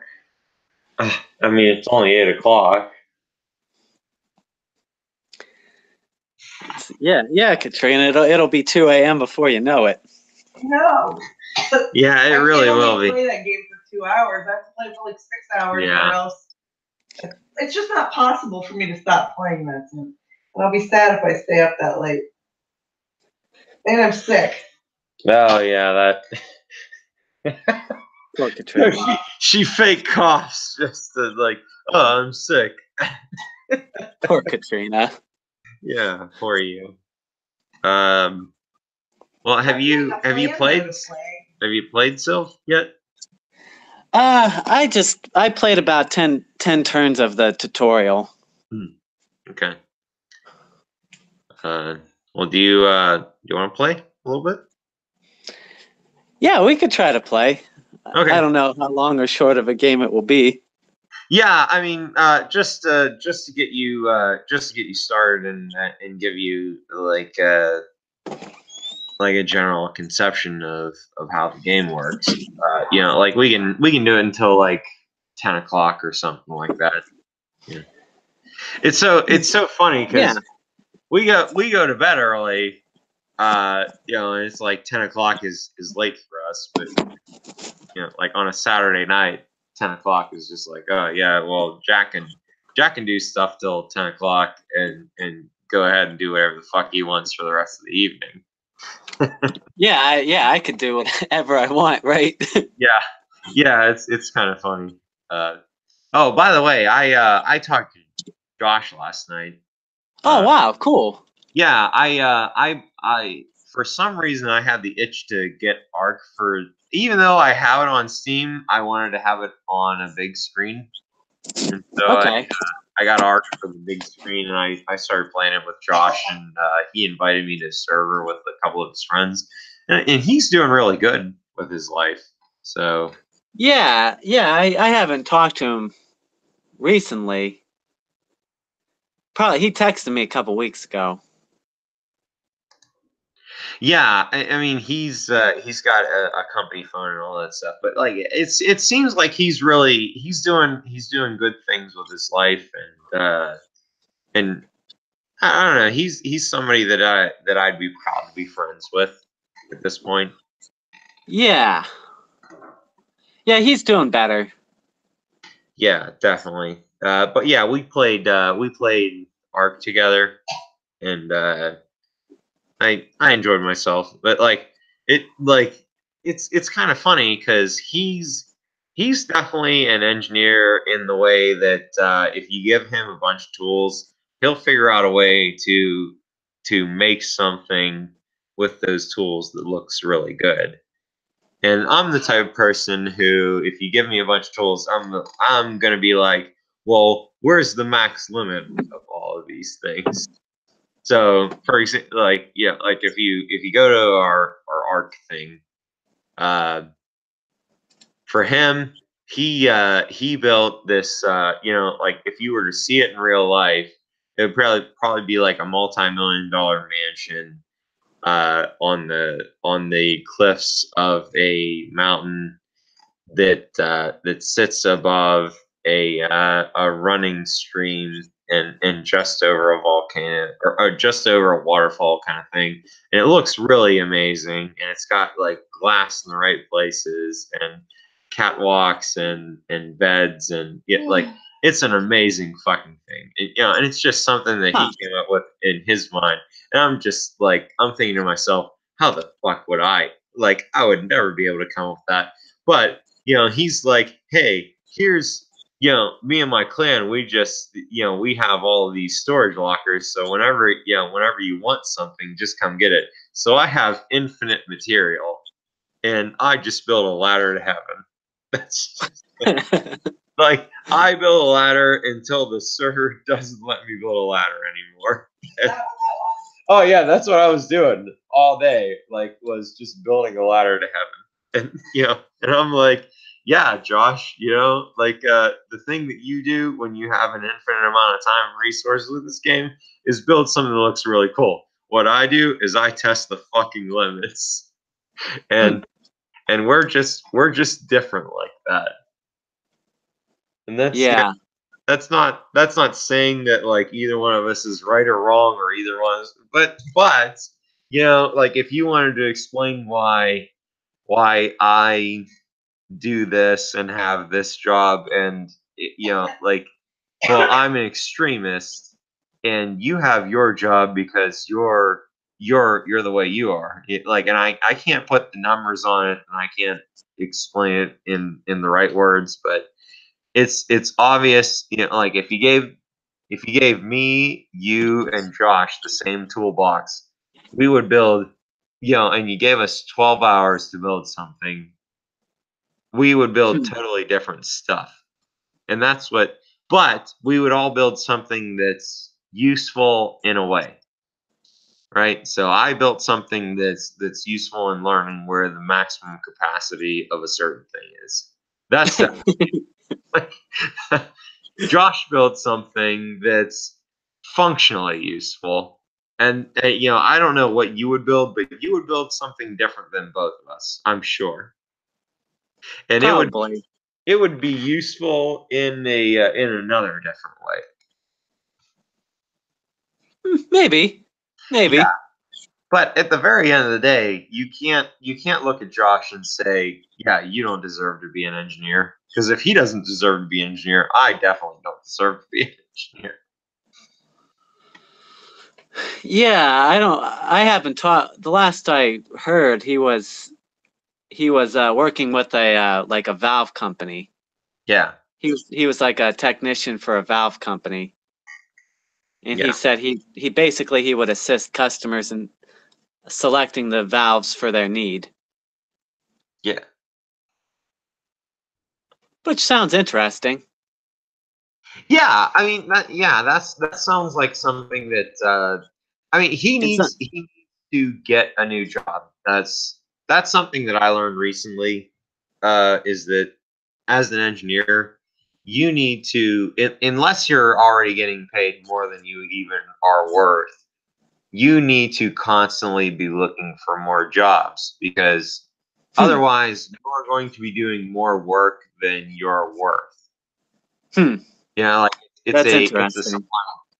yeah, it's a supply and demand thing, and you're the seller in a seller's market as an engineer, and so you know like a, a company is just going to pay you what they can get away with. They're going to pay you the bare minimum balance in order to keep you, and Hmm. only in situations when somebody else offers to pay you more is when you know the person currently employing you is going to ask what you're worth because you know like they'll demand whatever the fuck they want of you. Yeah, yeah. I think that, and I don't know how he is now, but he uh he has a problem. Like I could see where he would kind of neglect to learn something Hmm. that that experience would help him sell himself in Yeah, the future for other jobs.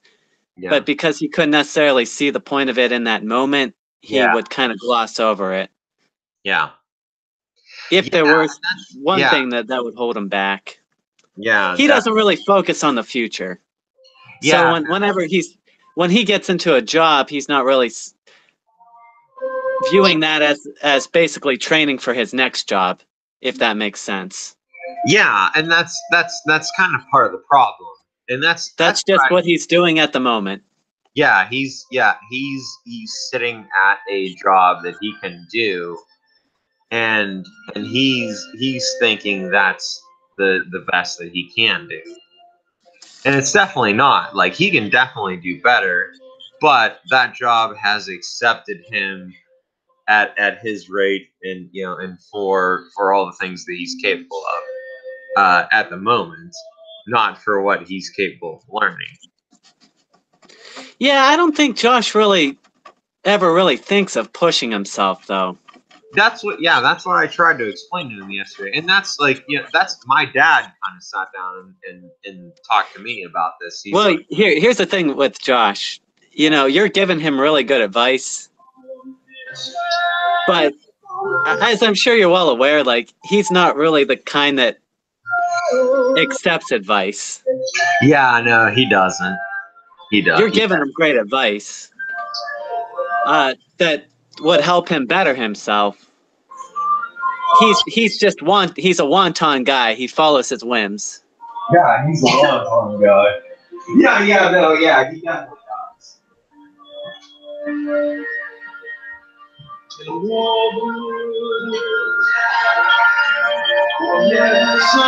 I mean, he seems like he's getting better. Like as the Yeah, it seems like he's doing better nowadays than he was back when we were hanging out with each other. So Yeah. like I think as an individual, he's accepting personal responsibility about certain things. No, Yeah, you're probably right about that. Yeah, and I offered it. Like one of the things that he talked to me, and this is something that everybody always talks about. Everybody's always like, "Oh, hey, I want to come work out with you, so that you can teach me how to get big biceps or big whatever." I'm like, dude, I'll work out with you.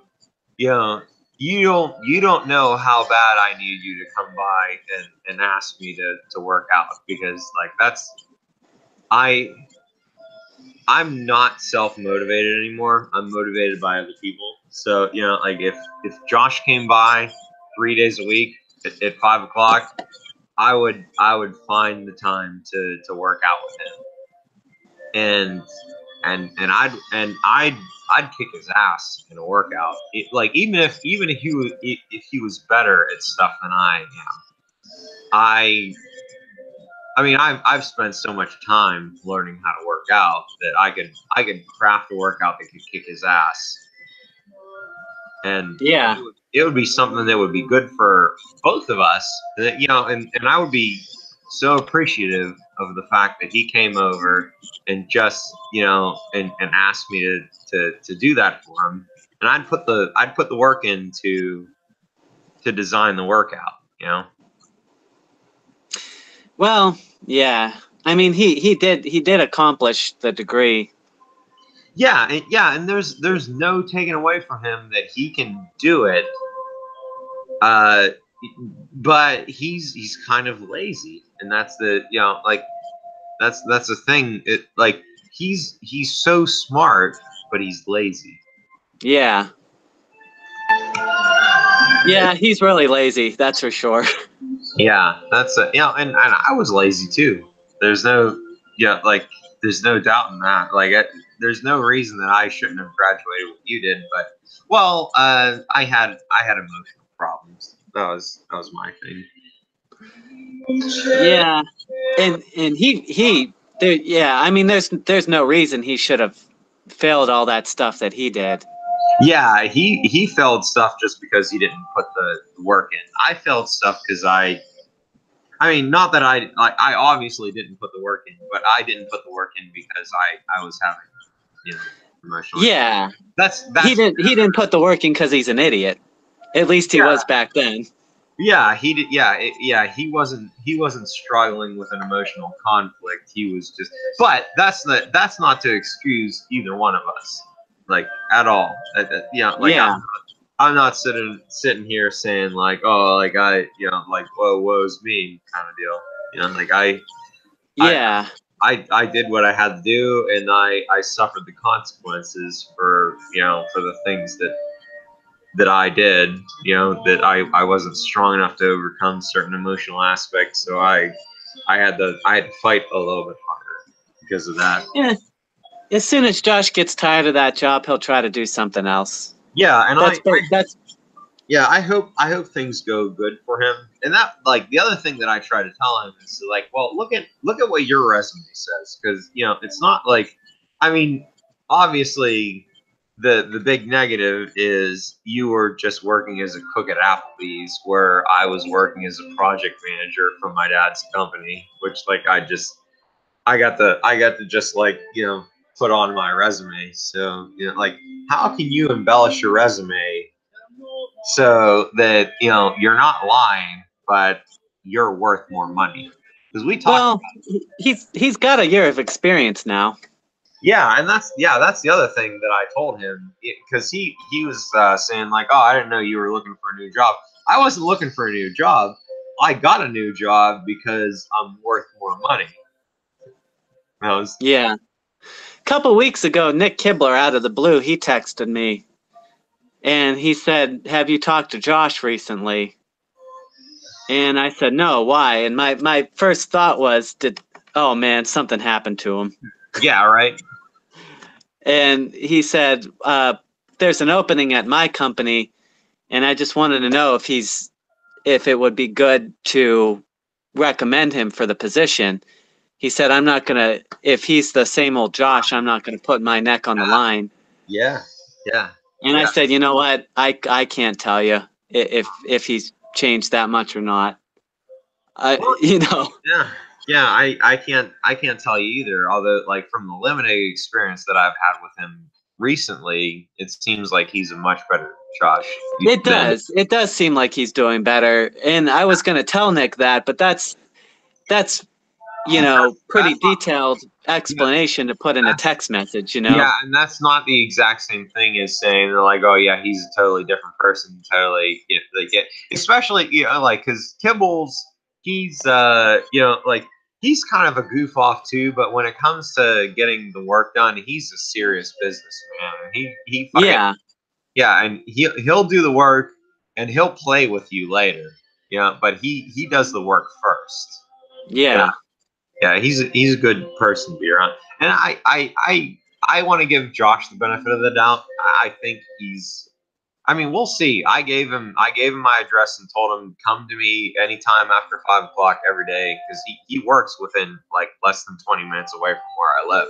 Wow. And he's like he's said to me like I want to get in better shape. I want to get my biceps big. I'm like, dude, I can do that for you. I can devise a workout plan. Like, we can go and exercise. It'll be good for both of us because like that's a thing that I need is a workout buddy. He's kind of having like a midlife crisis. Yeah. He's young. He's younger than me, but yeah. He was telling me that he tried doing a backflip and he couldn't get over anymore. Yeah. And he like hurt his joints. Yeah. Oh yeah, dude. I remember when I was like 18, 19, 20, 23, etc. I used to be able to like like laying flat on the ground, be able to like flip up to my feet. Wow. And, like even like when I was 23 years old and in the best shape of my life, I couldn't perform that maneuver. And it was like, like I could do other things that I previously wasn't capable of, but I couldn't perform certain maneuvers that were like acrobatic in nature. And it's one of those things where your physical conditioning and your cardiovascular shape don't necessarily determine certain weird things that other people consider. But what Josh was asking me about was like his cardiovascular shape, and I think like I can definitely do that for him. Like all I said to him was like, text me when you're on your way or getting close, and I'll come down and I'll exercise with you because that's the only thing that I need is an external motivation. And like if Josh comes and visits me like 5 days a week, I'll work out. I already work out 3 days a week in the morning, like at 5 a.m. But I'll work out at 5 p.m. too if he comes over, and that's something that I'll do because I love Josh. He's a great person, and I want him to be in my life for a really long time. Yeah. It's just keeping him on track. Yeah, right. Yeah, and that's the other thing. Like I'm not going to do the work to keep him on track. He has to keep himself on track, and I'll do whatever service he needs me to provide, except for I'm not going to crack the whip on him. Like he needs to crack the whip on himself. Yeah, that wouldn't work anyway. Yeah, it wouldn't. Yeah, he'll just ignore me. That's yeah. No, I don't want that. I don't want to be the person who's, like, well, like even with Katrina, like Katrina was, was like, oh, I want to get in better shape. Well, I was, I mean, she kind of lucked out where she got pregnant, so I don't. Yeah, so now I can't drag her out of bed and make her work out because she's like, oh, I'm sick, or like I'm, like. Not that I'm saying she's making excuses or anything like that, but like I don't know what it's like to be pregnant, so I can't sit there and be like, knock it off, you pussy, like come on and go to the gym. Yeah, I mean you don't really want to push her. Yeah, I definitely. yeah. She's bearing my child, so you know whatever it takes for her. I don't care. as long as she's not like smoking or drinking or doing drugs or anything. Yeah, right. Yeah. Other than that, like you know, if you need to sleep like 23 hours a day, like I don't give a shit. You're bearing my child, and I hope that my child turns out healthy. And eat all the pickles in the world. Yeah, eat whatever. Yeah, eat whatever you want. She ate a whole jar of yellow peppers yesterday. Huh. Well, like just randomly. It was weird, but yeah, Wow. yeah. She just wanted a bunch of hot yellow peppers, and Hey, whatever you're into. yeah, I don't give a shit. Like yeah, and Like I she just ate them. Like, yeah. but she didn't have crackers or anything. Well, she ate half of a sandwich and a whole jar of the peppers. It was fun.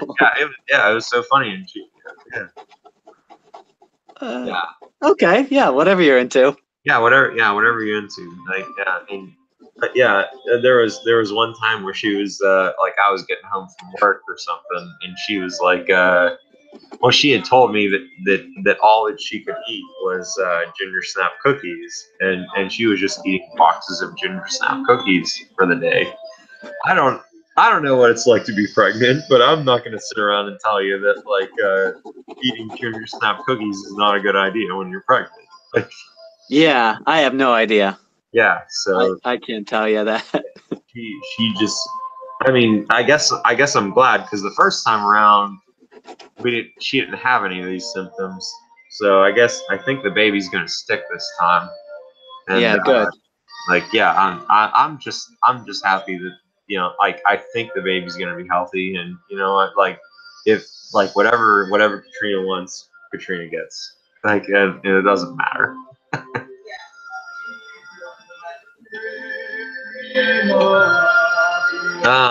Do you have Civilization open? Yeah, I have it. I have it open. I'm at the main menu now. All right, I'm gonna host the game. I'll invite you.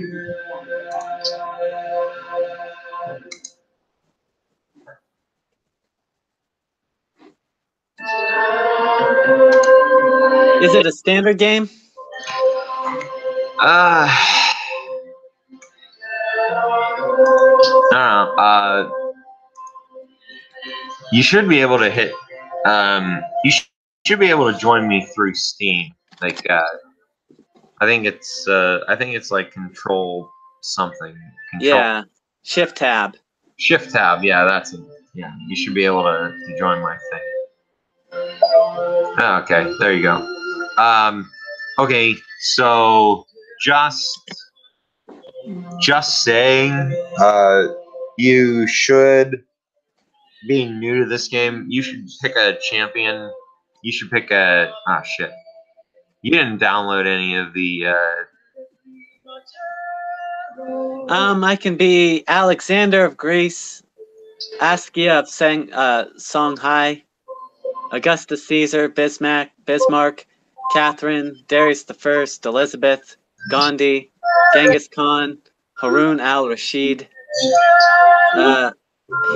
Hiawatha, Montezuma, Napoleon. what stuff did you personally download? I only have the Mongolian pack. I don't have any of the other DLC.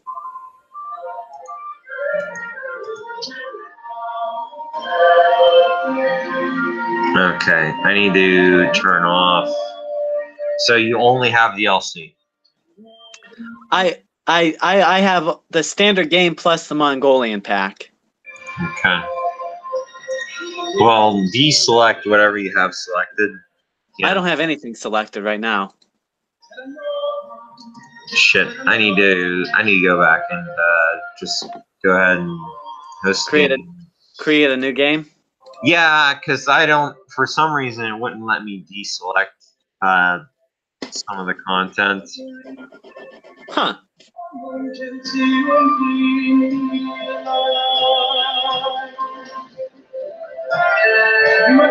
Yeah, so I'm just gonna allow the Mongolians.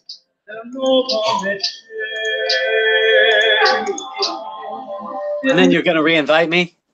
Yeah, I'll re-invite you after that. Although, like, honestly, you really ought to get some of the other stuff. I'll get it. Just teach me the basics Yeah, tonight. I'll teach you the basics tonight. Yeah, like we can play for a couple hours or whatever. Although honestly, I don't even know if some of the things that I know even apply to you, especially since the Mongolian expansion doesn't include religion. I don't think, but we'll see. We'll see. Okay, so can you be China? Like, just go to your leader options. Can you be China? Yes.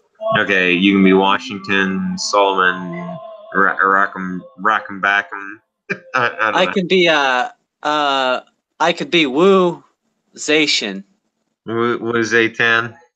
Yeah. Wu Zetian. Okay, just looking at the amount, like the leaders that are available for you.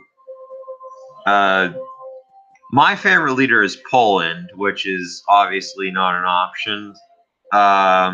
My second favorite is uh, uh, freaking whatever. He's not an option. Korea is also not an option. So we need to look at my. Let's see. Like, Alexander is a good option. Uh, Alexander is a good option because it helps you make friends with city states or conquer city states. Either one. okay. Genghis is a good option if you're a warlike city state. I don't think that you want to be that way, so maybe not. France is a good option, and Egypt is a good option. But and the Americas are kind of a good option a little bit, but yeah, like Egypt, France, Greece, Mongolia. Oh, and the Iroquois are a good option too. They have movement speed through forests as if it were roads. So Okay. that's a nice thing too. But I think late game options, you're looking at Greece. Rome is also a good option. Rome allows you, like, if you in your home city, whatever you build, it allows like additional production in your additional cities. So if you manage to build a lot of cities in your home, like your capital, you just build generic buildings. Like it'll get you the late game really fast if you're with Rome. So that's a thing. Russia's a good one. If we were going to be playing on islands, England is good, but as it stands right now, England's bad. Gandhi's somebody you need to learn how to play.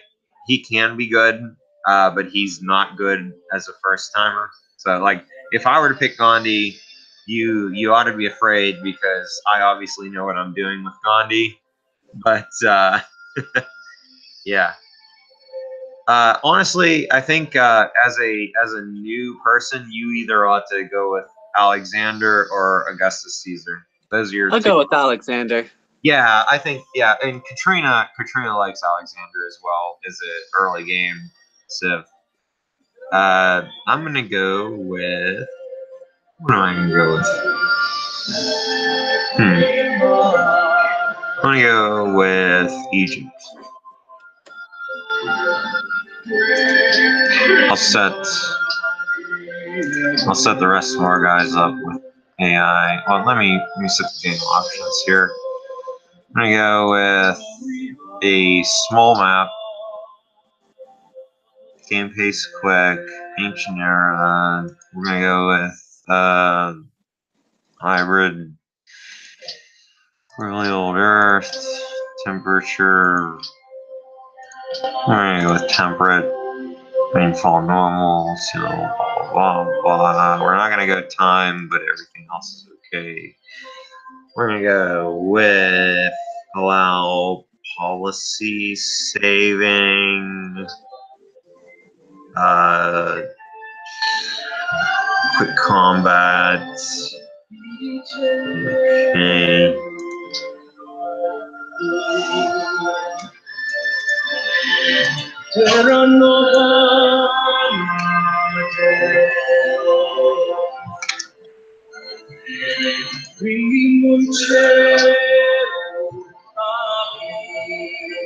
Alright. Yeah, let me suppress these as AI.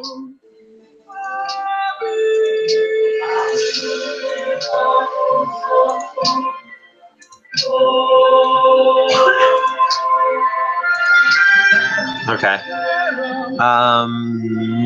Go ahead and click the green check mark on the screen that you're on, like next to your name. Yeah. Okay. So we're gonna go ahead and start this thing. Is this your first? This your first civilization game? Yeah. Okay. All right. I can't remember how to turn on some. Let me go pee real quick while we're loading. I'll be back.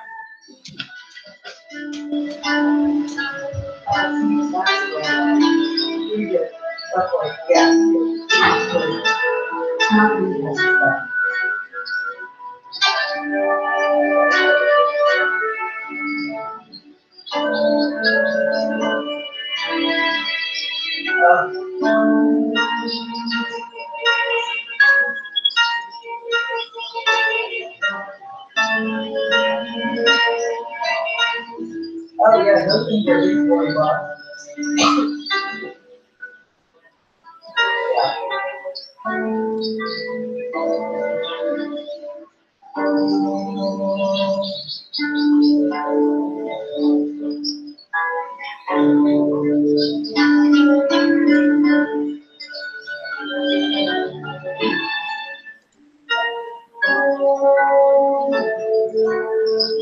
Really nice curve, yeah.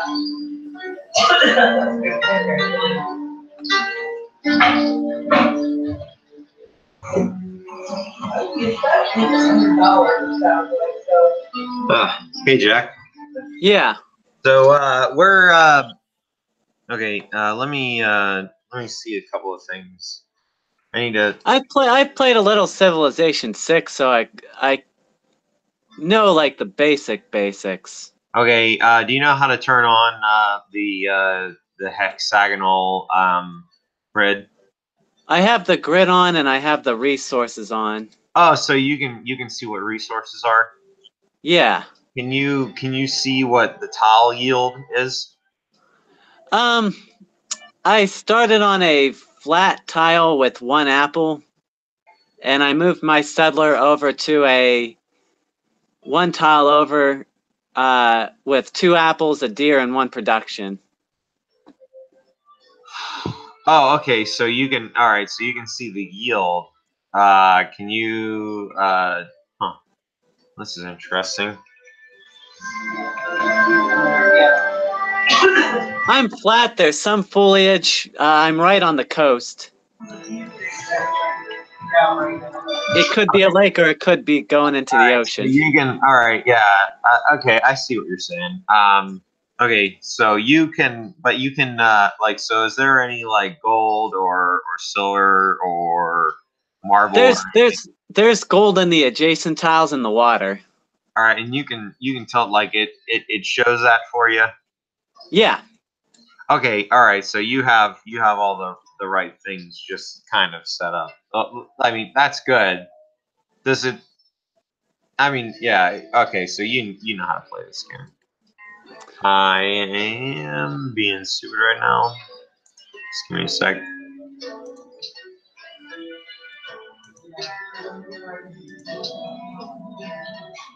Ugh.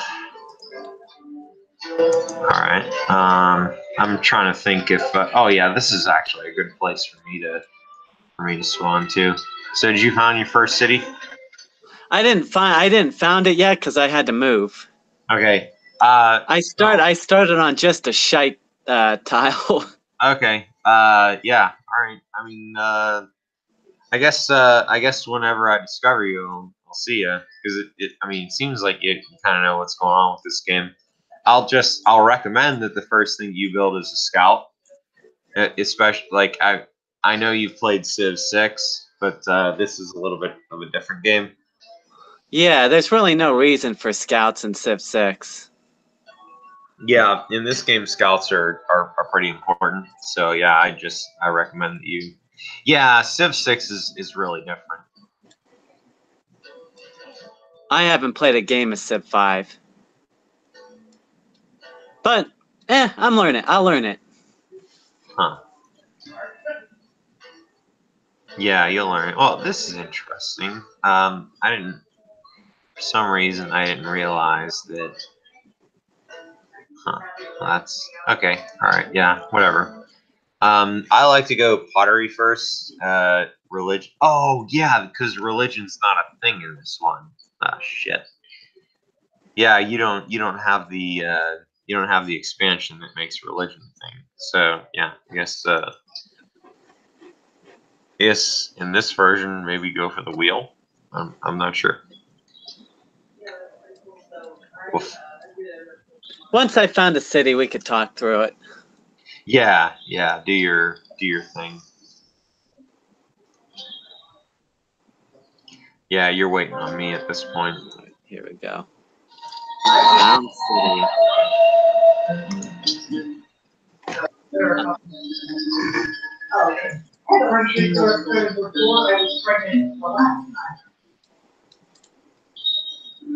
Well, I have a list.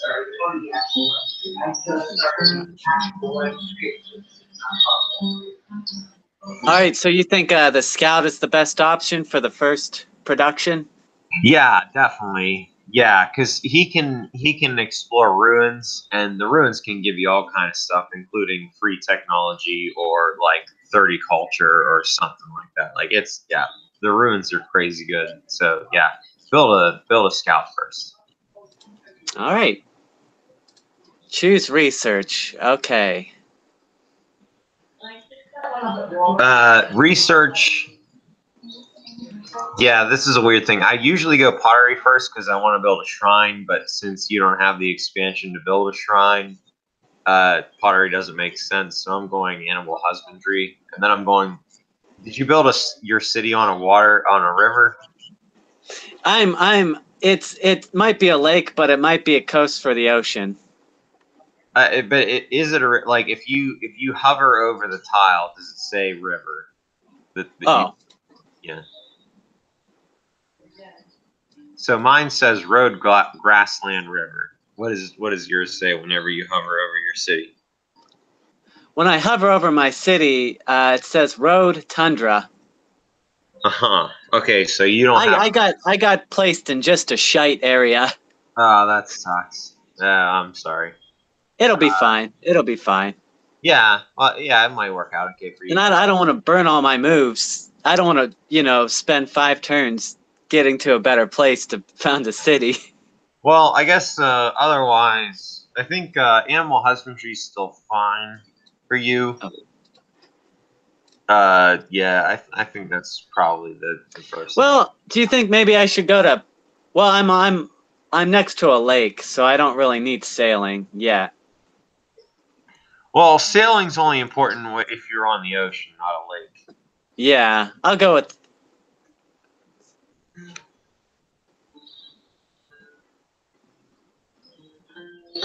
If I go pottery, I could build the granary for food production, and then after that, I could choose calendar, writing, which is important for science. Right. Yeah, writing is very important for science. I'll go with the animal husbandry for now. Yeah, it'll reveal. I think I should have set the resources to strategic so that you like everybody automatically gets horses. I don't think I did that, so that might be a problem. But Yeah, that's either way. That's like a huge like source of production food is horses. But anyway, I'm sorry if I didn't do that. It's okay. Yeah, yeah. No, Yeah, so we gotta find horses and we gotta domesticate them. yeah. Well, you have to discover the technology first.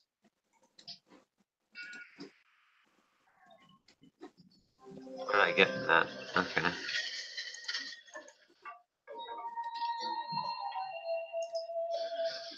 Huh.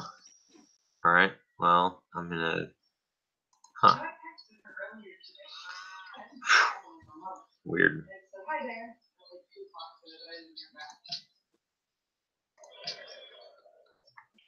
I'll tell you, whenever you get the opportunity, whenever you pick a new cultural policy. Oh shit. Yeah, your first policy should be tradition, and you should finish tradition before you do anything else. Okay. So my scout is done. I think I'm gonna build the monument because I have nothing to develop. You can't build a worker. I can, but there's nothing to develop. Uh, well, okay. So if you put a couple of production into a worker, and then Oh, I see. I see what you're saying. yeah, This is an advanced technique that I've never used. yeah, you put a couple of things into a worker until you and then whenever you research something later, you can start building things in your city, and then whenever you finally need a worker, it'll only take you a turn to actually get there. Yeah. So I can change production the next turn and a Uh-huh. worker will be partially completed. I've never used that tactic, but I'll give it a shot. Yeah, it's not that bad. All right, now I can move my scout. Ooh, all right. All right, I'll have to remember not to make sounds of enthusiasm when we're playing competitively. Yeah, I mean we're not gonna get there at any point very soon, but yeah, definitely yeah, withhold your enthusiasm.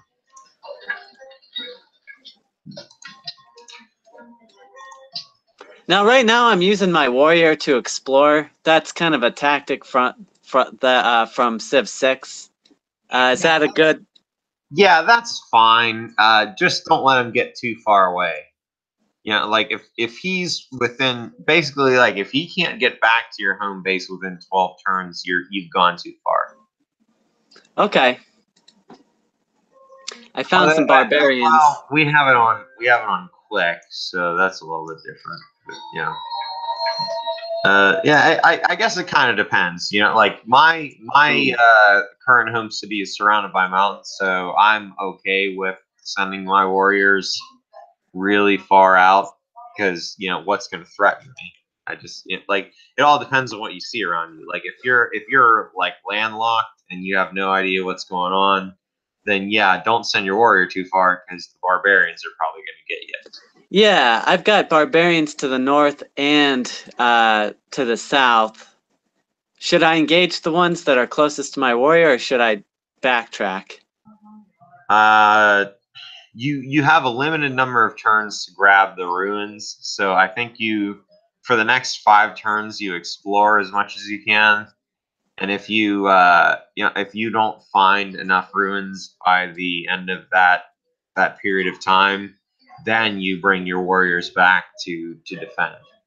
All And right, so don't attack the barbarians. yeah, no, don't attack the barbarians unless something demands that you do. Yeah, like you don't have to attack the barbarians right now. All right, got it. The barbarians are good for developing XP, but not necessarily always.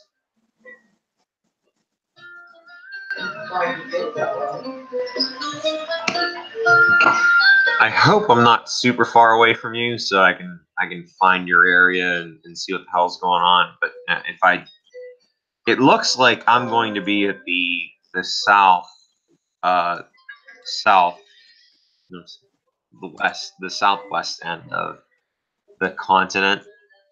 Oh, I also don't even know. Shit, I didn't modify the settings correctly at all. We could be on different continents for all I know. Yeah.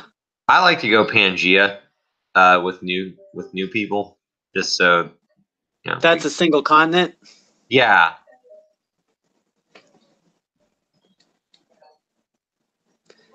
Alright, there's a... Ooh, barbarians just attacked my scout. Huh. Scoundrels.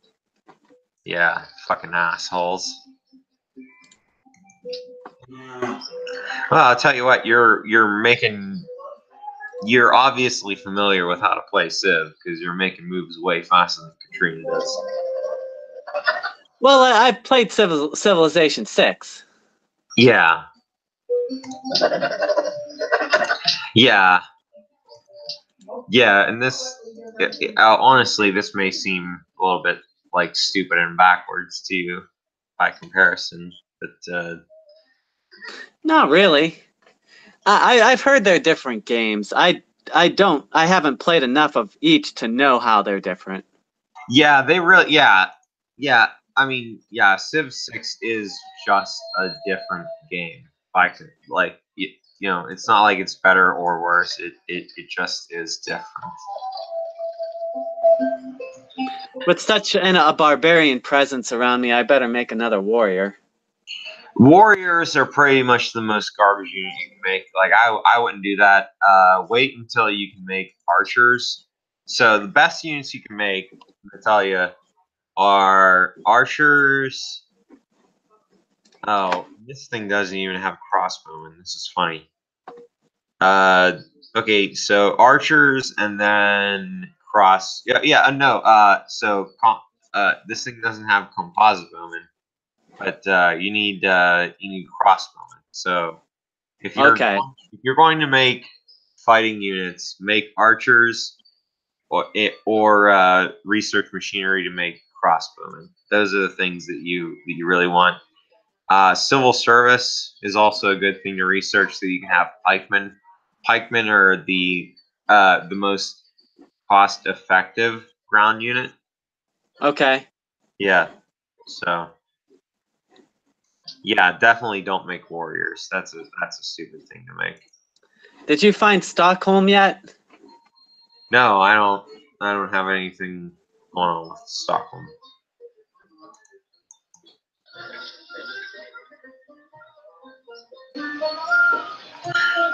It's to the north of me, and then the French are close too.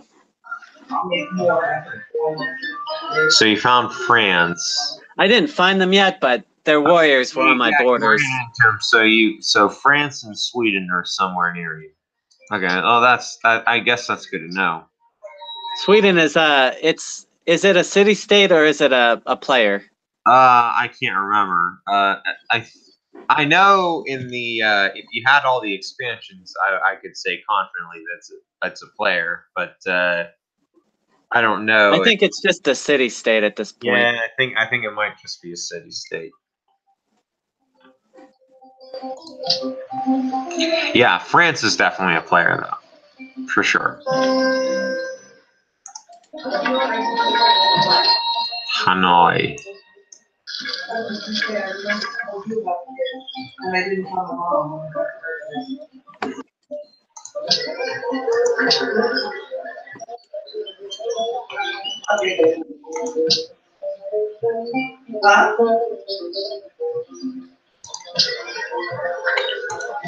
If you go to your cities, if you turn on city management, you can decide what they build or like what tiles your citizens work on. City management. Just click on the city itself? Yeah, click on a city and then click on city management. City management.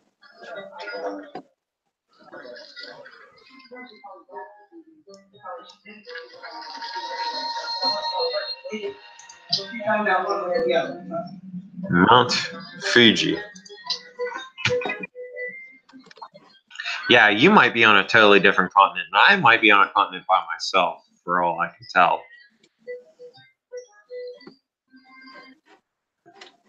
I mean, if I end up on a continent all by myself, I mean, I'll definitely kick the shit out of everybody.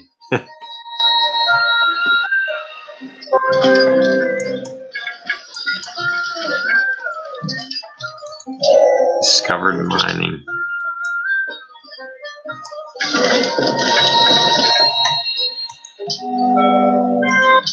So one of the things that you want to do is, like, whenever the city-states have quests for you, try to complete those so that you can... Yeah. Okay.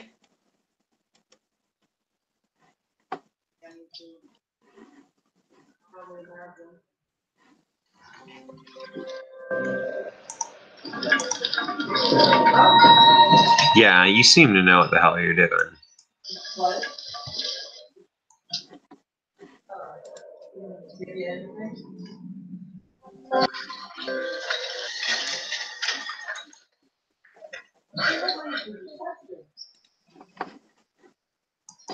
Well, once I get us smoked, we'll find out how much I know.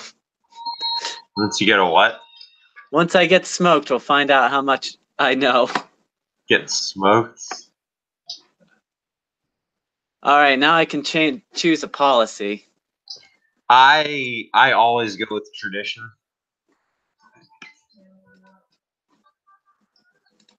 I go tradition, rationalism, and then order is the way I do things, like the way I develop my policies. Liberty is kind of good sometimes. I don't like. Okay, so some of the other expansions, there's a Poland, and you get free social policies every time you advance to a new age. So I'll go tradition and liberty, and then freedom, and then order. But typically, like, liberty's a thing that you don't necessarily always want to go for. Yeah, just go for tradition.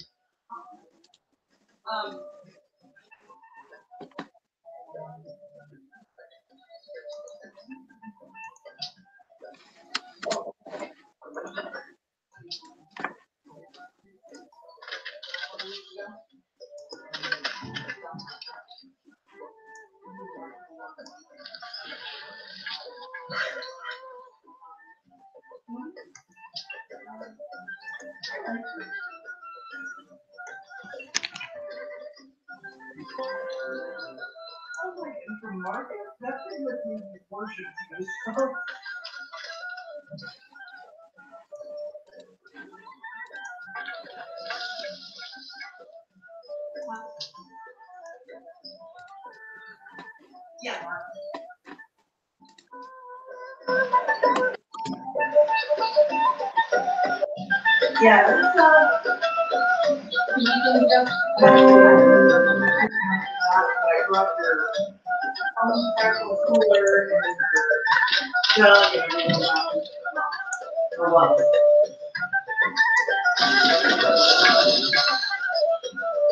Okay, so I think the shown.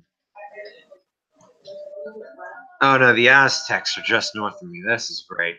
I'm gonna have to deal with one of the most warlike civilizations that there is. Montezuma. Yeah. Yeah, that guy's a cock. Yeah, he's a real bastard.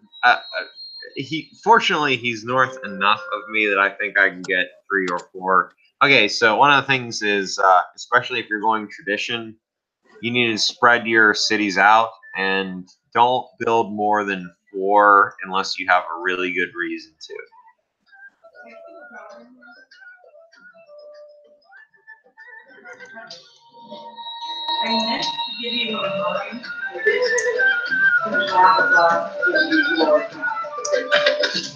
Yeah, definitely don't build more than 4 unless you have a really good reason to do so. Okay. Especially, well, shit. I mean, all this information I'm giving you is based off of stuff that may not even be accurate. Oh That's yeah, all right. yeah. Well, I mean, once you download all of the DLC, it's different. I mean, I guess the game seems a little bit more balanced. Actually, it seems more balanced towards Liberty without the DLC. So yeah, I might have given you wrong advice. But with tradition, if you have all the DLC, your first 4 cities get a free cultural thing. So your first 4 cities basically get a free monument. Oh, okay. Yeah, um, I'm kind of learning how to play this game from a different perspective. I didn't color that, Oh, that's kind of funny. Getting civil service kind of actually requires philosophy in this one.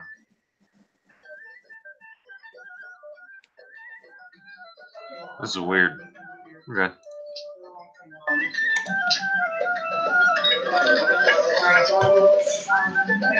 Well, I'm definitely going to declare war against this asshole and steal one of his citizens.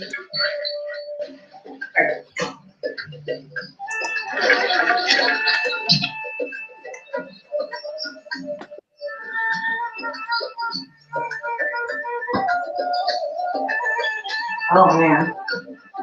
What? All this food. It's like left it everywhere. I think I'm getting hungry. Oh jeez. So I shouldn't put it away? Can you make the plate? Or can you make me a bowl? Mm-hmm. Thank you.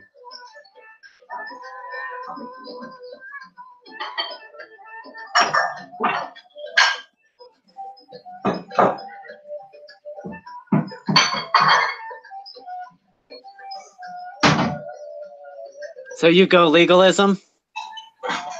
Provide a free culture building in your first 4 cities. Yeah. Oh, yeah. Okay. Oh, yeah. Yeah. I guess. Yeah. Definitely go legalist. Yeah, for sure. Too much, right? Yeah. That. That's a lot. You were just eating the noodles, but let me take a little bit of Yeah. I can. Yeah. Take a little bit. Yeah. Definitely legalism is. Oh yeah. Okay. So yeah, traditionalism is the best policy. Legalism is like the third policy you can get in the expansions. So yeah.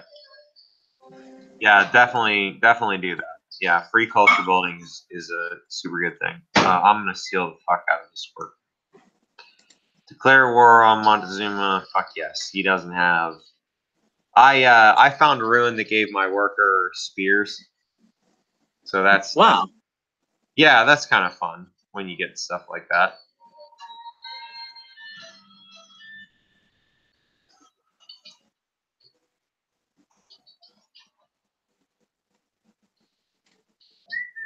Yeah, so I just stole a worker from Montezuma, so that's good for me and bad for him.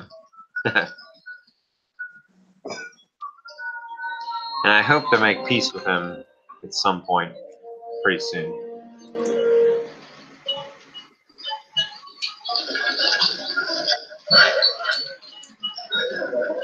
Three meatballs good? Yes, thank you. Oh, jeez. Like 3.5, probably.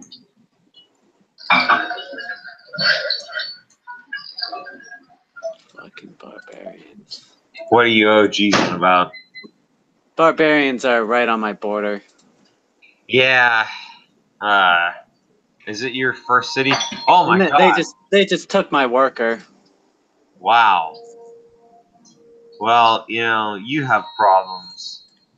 Barbarians just killed the worker that I used to steal or barbarians just killed the spearman that I used to steal the friggin' Oh man. yeah, that guy. Friggin' barbarians. They suck. Yeah, yeah, it's rough trying to deal with those guys. Yeah, I mean, hopefully I can go and conquer the Well, barbarian. goodbye, worker. Yeah, God damn it. yeah, it's rough. He's just strolling away. fucking barbarians. Yeah, the barbarians are rough, dude. You need to defend against them if you can.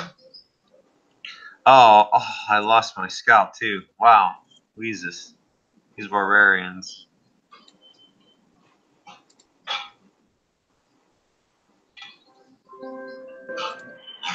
Ugh.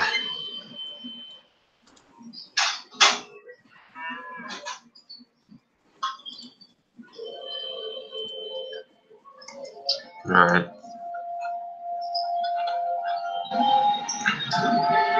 So, production and food are the two things that you really want to focus on.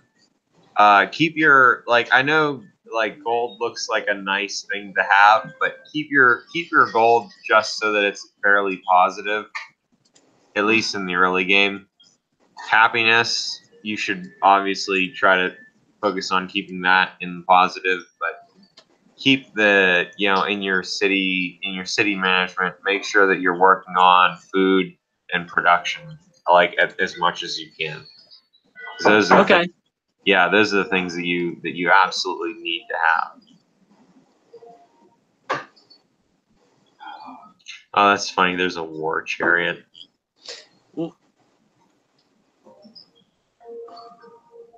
That's fun. What? Oh god. These fucking barbarians. Yeah, the fucking barbarians. Yeah, the barbarians are freaking assholes. I'm sure it's fine. If it's not, I'll just let me know. Thank I'll put it back in the you. microwave. Thank you. Like, check the meatballs and stuff. I mean, they were cooked all the way anyway. Oh, I know. I can sit down and leave it cold.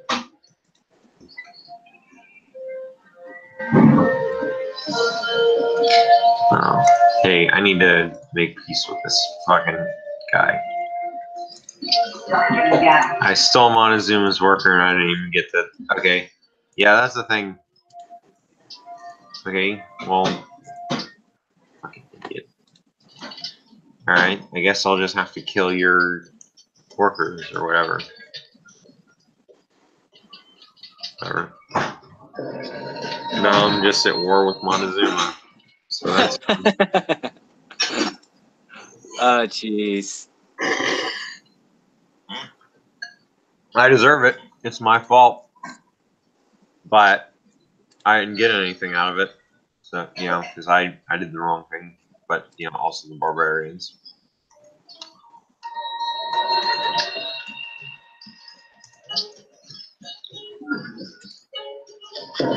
Oh, I wonder where my worker went. Oh, I got him back. Sweet. Nice.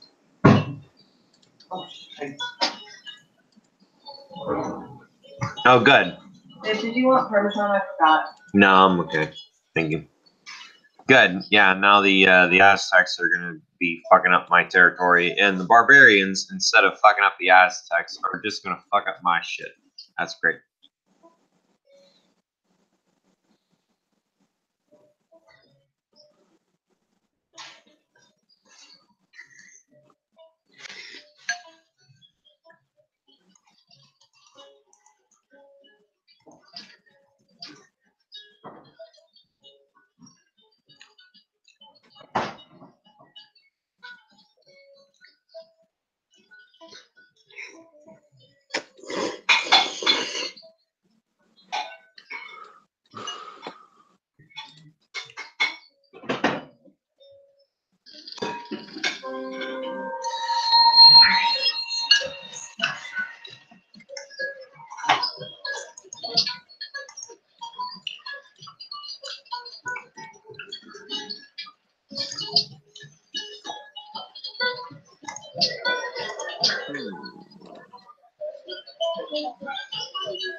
Oh, for Christ's sake.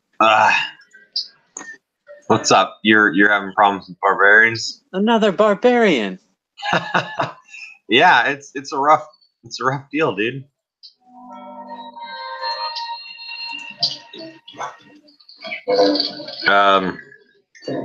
Yeah. Oh, jeez. Ah. Don't ever walk anybody anywhere without enough protection from barbarians. That's really all I have to say about that. Well, no, they keep attacking my capital. Oh, that's nothing. I took down 2 camps already. Your capital's fine until it falls. Like, the only thing that matters is the last bit of health on your capital.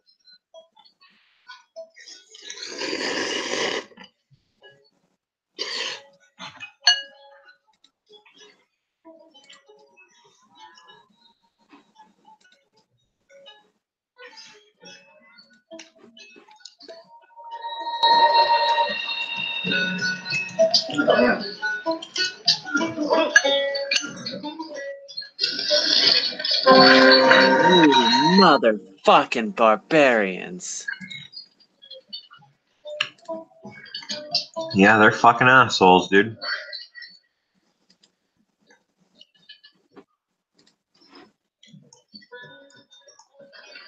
No.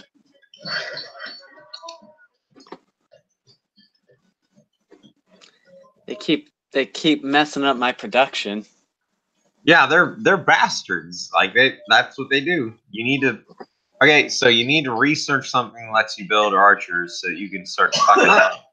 I have an archer. Oh, there you go.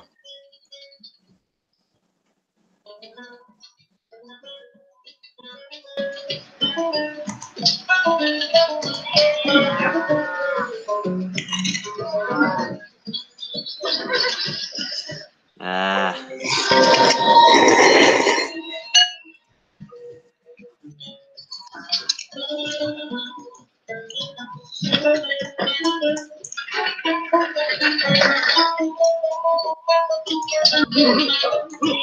I mean, it seems like you're more familiar with this game than I am. No, I don't think so.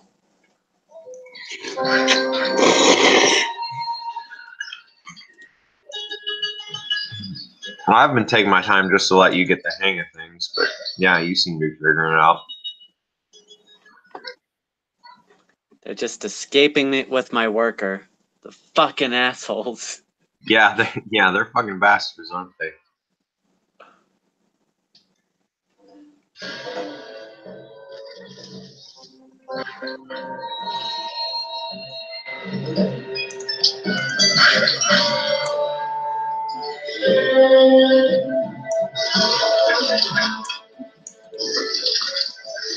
Oh, I found them. They're done.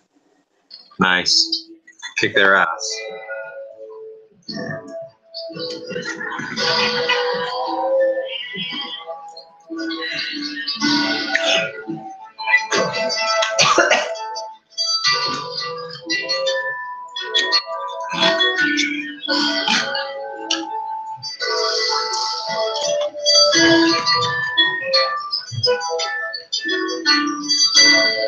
Apparently, putting ricotta cheese in meatballs makes them stick together a lot more.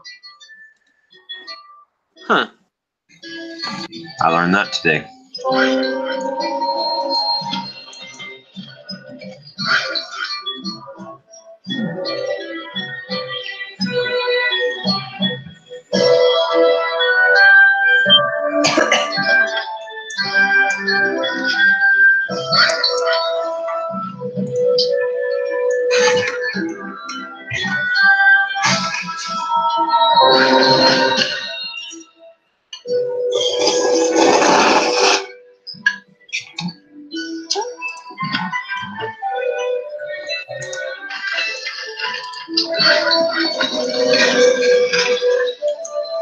So at this point, if you haven't built a settler yet, you should be working on building a settler to make your next city. Yeah. I just have shite to work with. Yeah, I mean, that sucks.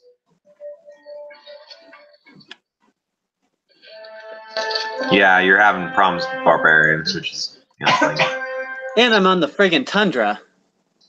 Oh, you're on the tundra? Oh, yeah, that's... Pretty much, it's just tundra tiles, flat tiles. I could put one there, but it'll be butted up right against my city, my capital. Huh.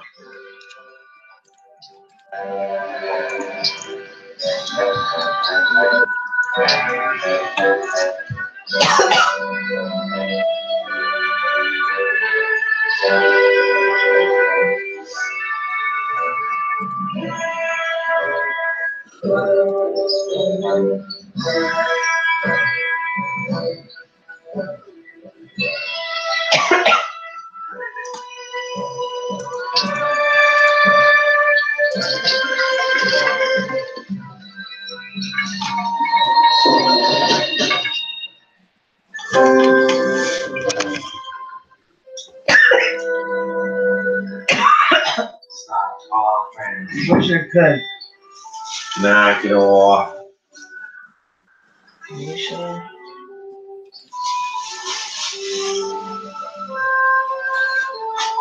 Man, can't drink it in my cold tea. I want your hot tea. I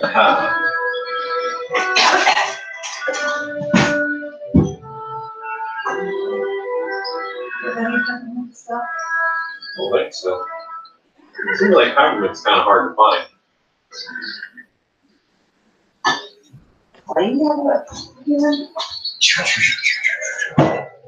Yeah, this is kind of weird since there's no like religious aspect to it, but all right.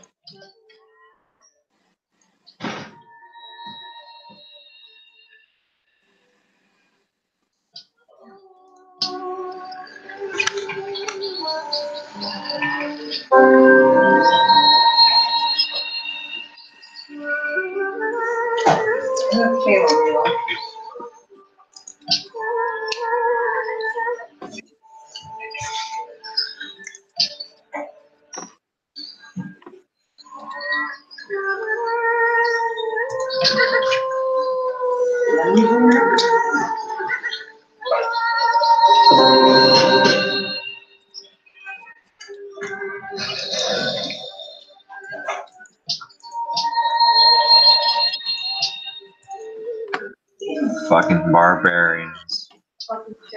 They're getting you? Well, I mean, yeah, they're breaking down some of my tile improvements, but yeah. They're bastards. Yeah, you really just get lucky if you can avoid them. Otherwise, you have to spend a lot of time dealing with them. And a lot of turns. I've taken out 3 encampments already.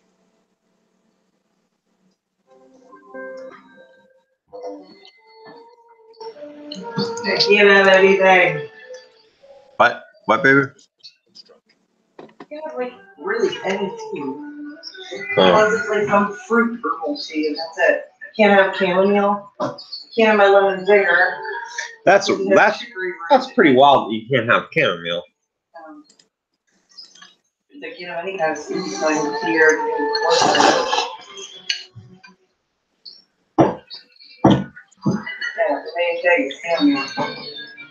That's pretty shitty.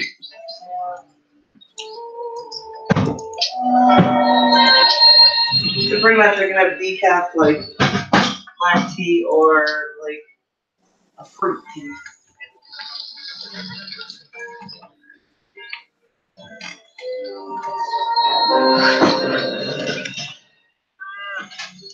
Somebody built the did you build the Great Library, Jack? I didn't think I did. Well, I was working on you probably didn't build the Great Library. I was working on a different wonder. Oh, what are you working on? Just, I mean, yeah, you don't have to tell me if you don't want to, but. Oh. I get a free.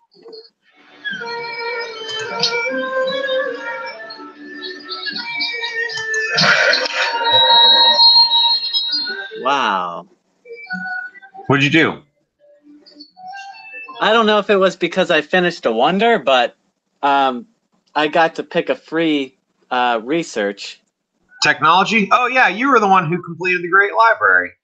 Well, I congrats. thought I was building the Coliseum, but I guess it was Yeah, no, yeah, you built the Great Library. Congratulations. Good on you. You got the free tech. Good work, dude. Thank you. Yeah. I'm definitely working on something else. I'll have the pyramids next turn.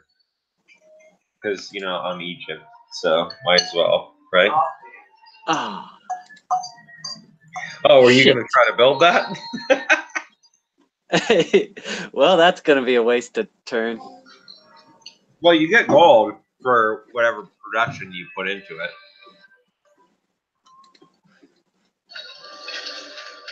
Were you working on that somewhere? I just started it, Oh, but that's well, fine.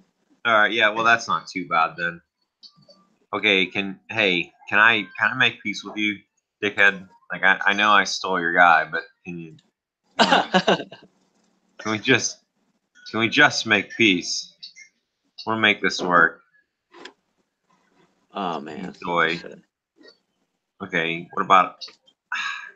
You're an asshole. You're like, you know what? Screw you. I'll just be at war with you forever.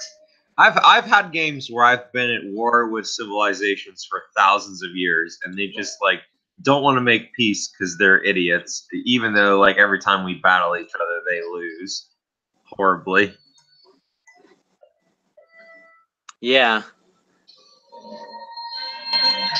Yeah, and Montezuma is one of those guys where they're just like, oh no, I don't want to make peace with you because like because they're just programmed that way. You got to take them out. Yeah, that's just what you have to do.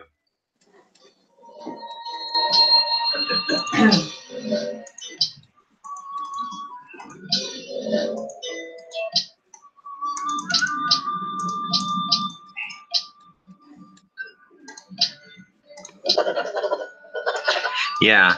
Well, being Egypt, I have access to various. Well, I get plus 20% production when I'm building world wonders anyway. So I didn't go for the Great Library, but I'm gonna go ahead and research a buttload of world wonders. 'Cause that's the thing that I do as Egypt.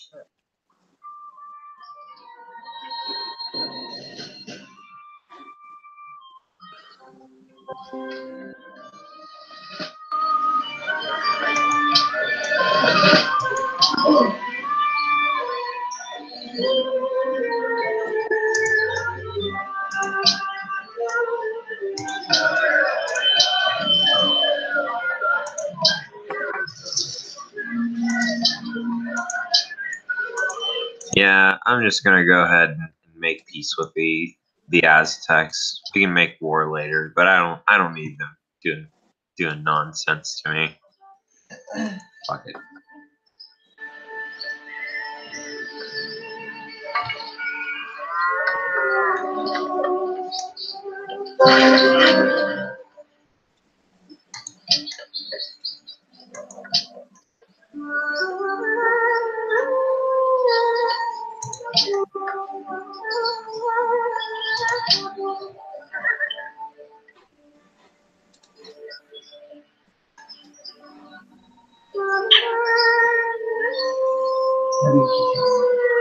Love you. How's everything going with you? How many cities you got now? I just have one. Yeah, you definitely need to be on 2 cities at this point.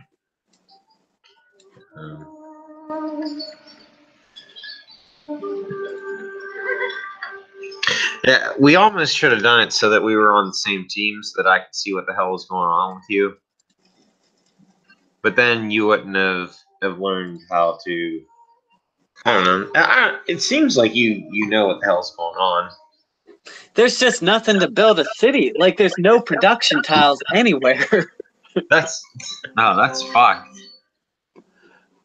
I had to grab the closest one, but Huh.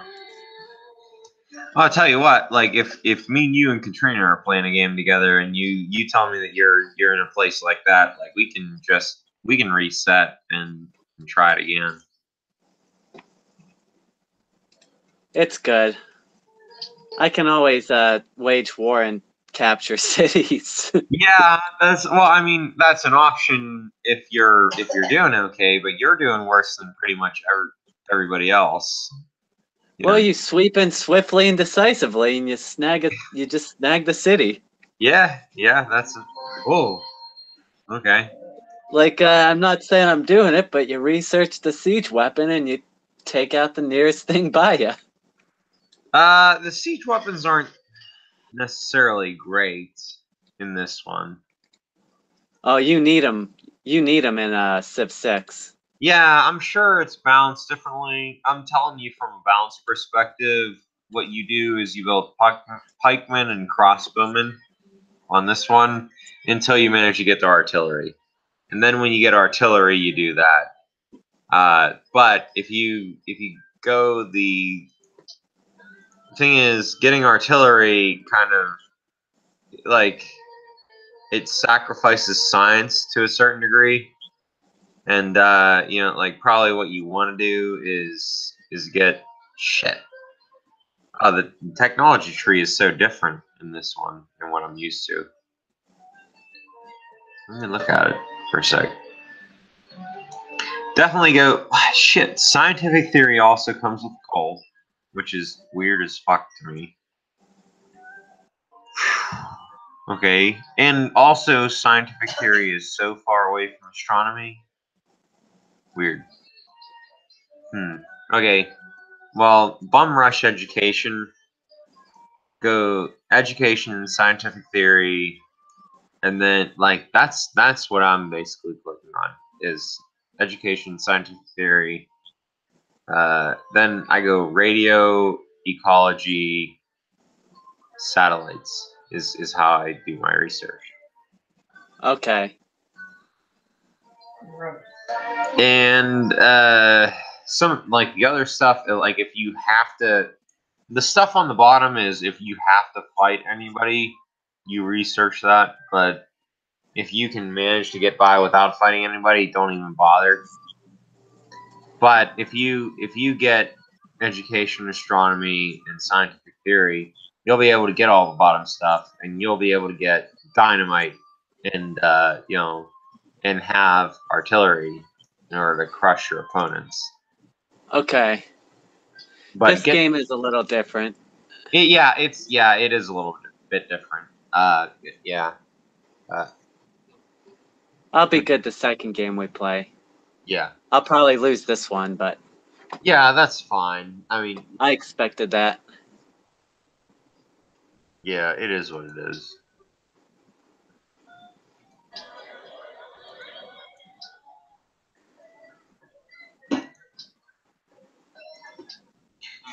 Not that you were expected to beat me or anything like that, but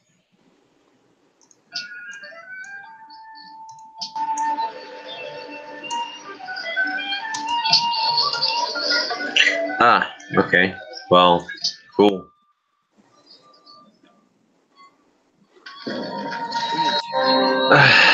Fucking dickheads. Yeah, I'm having problems with the barbarians too. This is fun.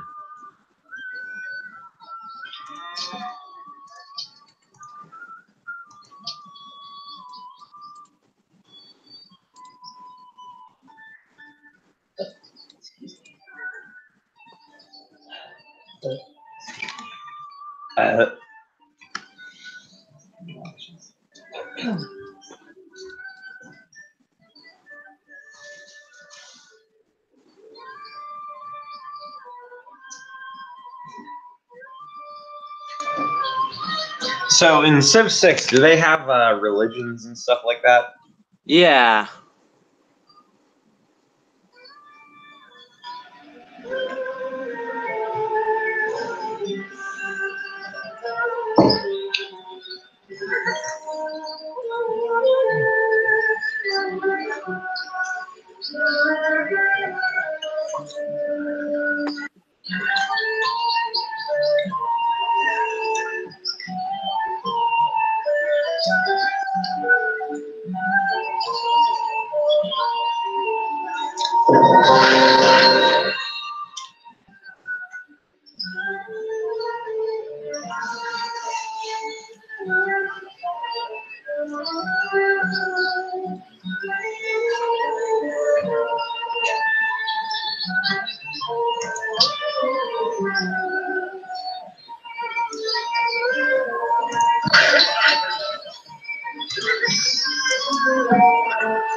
Yeah, if you get the expansions for this, there's religions and there's a lot of the stuff that you have in Civ 6.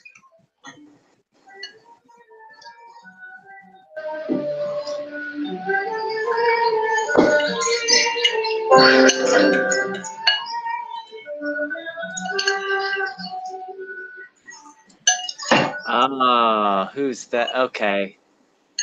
Well, I think I'm gonna be declaring war here. You're gonna fight? There's Arabia. Oh, okay. Yeah, those guys are fucking assholes. I Usually. did it because I took a settler. Oh well, yeah, that happens. It'll help me catch up.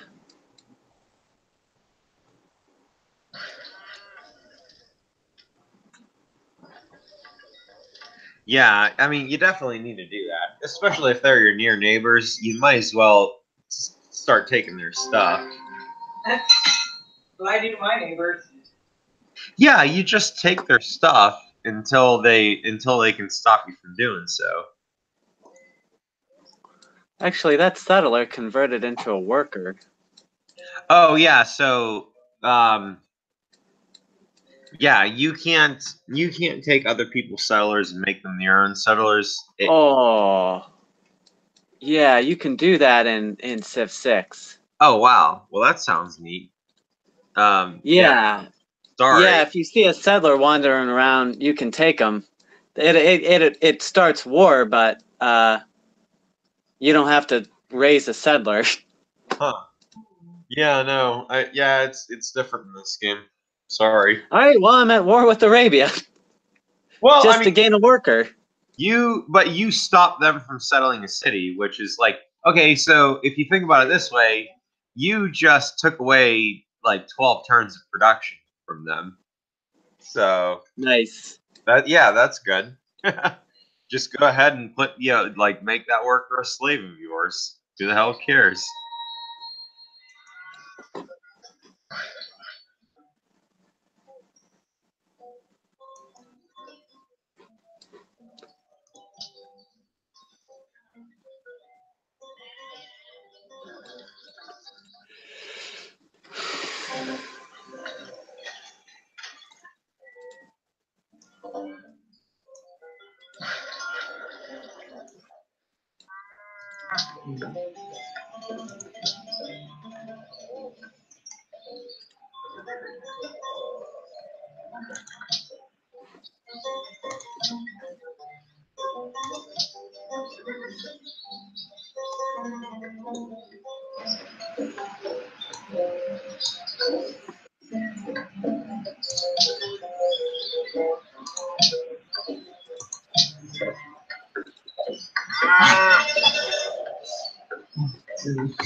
That's not what I wanted, but Well, I've eaten up all that bread. Oh, yeah. If it's perfectly not what you wanted, then that's not good. But I mean, I wanted my whatever it is tea that makes your throat feel better, but I can't have any of those things. yeah, And sorry. then I could have a lemon one because of that chicory root. So at least it tastes good.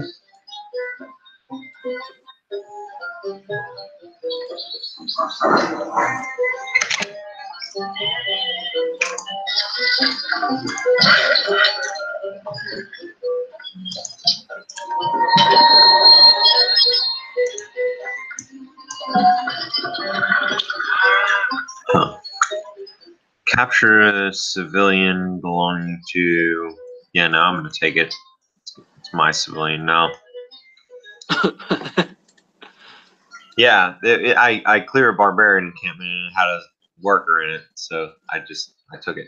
So the thing is, Nice. with this game, barbarians will capture workers from various cities or like civilizations or city states.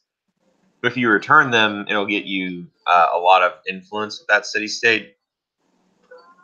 I don't know if that's how it works in Civ 6. Oh, okay, okay, all right. Yeah. I decided not to return it and just keep it for myself, which is like whatever. But influence with city-states matters in this game for diplomatic victories, cultural victories, and just generally being happier. I don't know how it works in Civ 6, but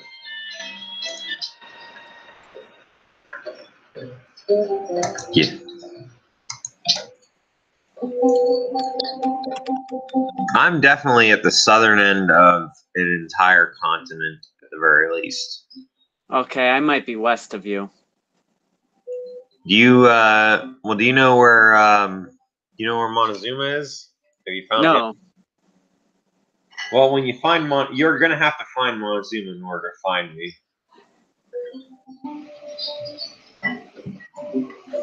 Marcus told me to shut up on the phone because he was done talking, and he came back and he's like, "I'm sorry, Auntie. I'm sorry I told you to shut up." Like, it's okay, buddy. Okay. Mike was making him talk to me. I was like, dude, that's not cool. Yeah, if he doesn't want to talk to you, you should have talked to him. Why can't you say, "Hi, I love you, bye," or something? Yeah. So, phone the whole time. Make Mike talk to me on the phone every day. How do you like Right. Oh, fuck. Oh, what's wrong?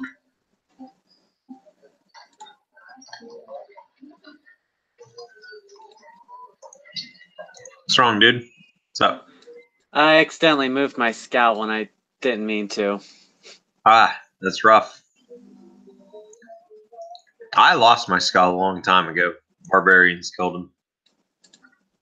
It is what it is.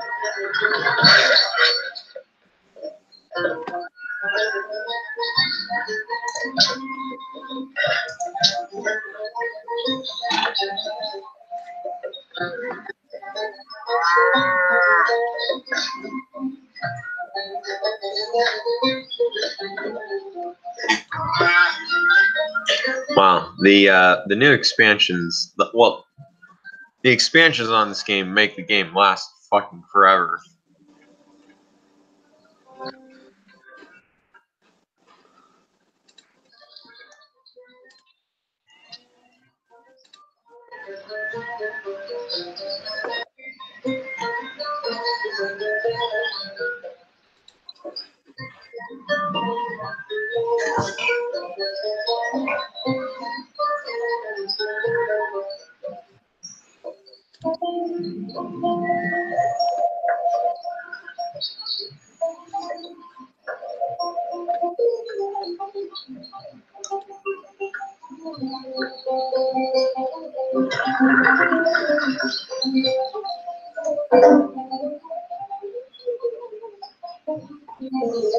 The medieval era. How are you doing technologically, Jeff? Oh, shit. I don't think very good. Let's see. How do you find? How close are you to the medieval era? Let's see. Hold on 1 second.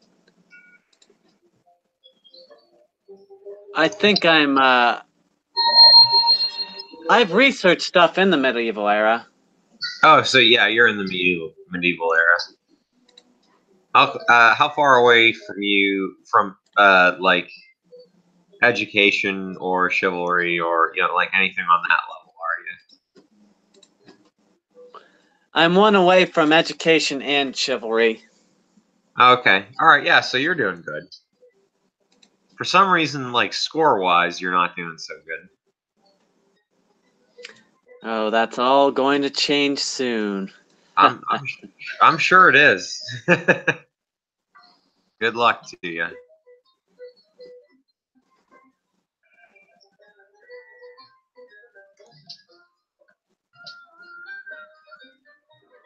No, city state wants Cape Town taken out, and I'm attempting to do that, but warfare is a little bit. Did I? Yeah. You built the Great Wall. Huh. Yeah. Good on you, dude. Good on you. Someone's therapist. Yeah, that's. I mean, it's not a bad thing to build. Yeah, good work.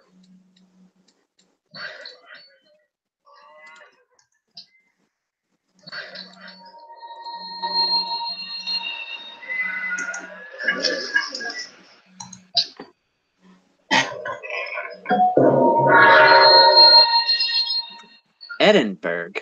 Edinburgh has declared war on me. Well, they might be friends with somebody who doesn't like you. Who declared war on you? That's weird. Edinburgh.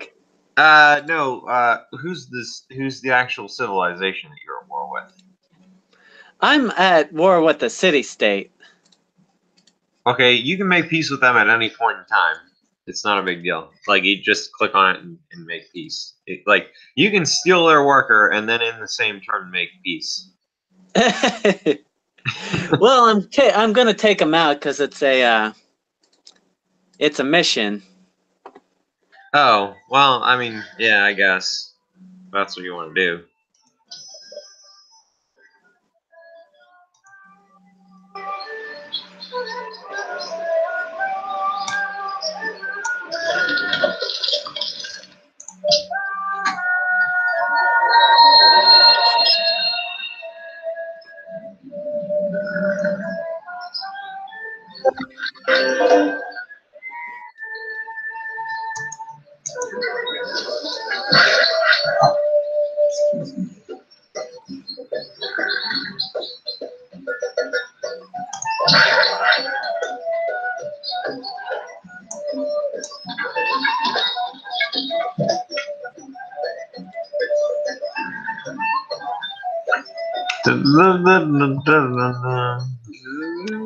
Do the workers weren't run out of turns?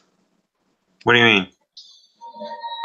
Like in Civ 6, they can improve 3 things. Oh yeah, no. Workers work for infinity here. Oh, wow. Yeah, yeah. All right. Yeah, they work they work until somebody deletes them pretty much. You know, like you can have workers that work from, 2000 BC all the way up to 2000 AD. They'll work for 4,000 Wow. years. Doesn't matter. Okay. Doesn't matter how many projects you put them on. They'll just keep working. Yeah, in Civ 6, they only get 3 turns. Yeah, I did see that. That was something I didn't especially like. But they reduced the cost of producing workers, so that was, there's all kinds of trade-offs.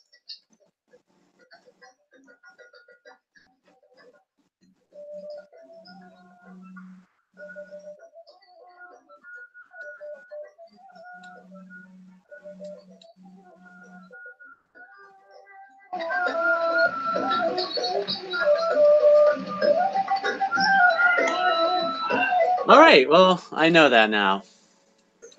Yep. Ooh, Yeah. good. Sorry. I would have told you about that, and Oh no, it's not your fault at all.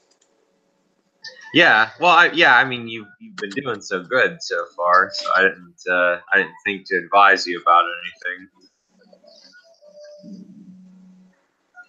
Seems that you're very familiar with these kinds of games.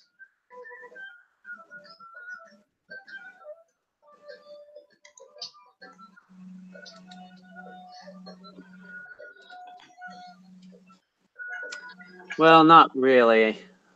I'm second to last, it looks like. You're third to last as far as like as Oh far. yeah, okay. Yeah, I improved. Yeah, you're not doing bad.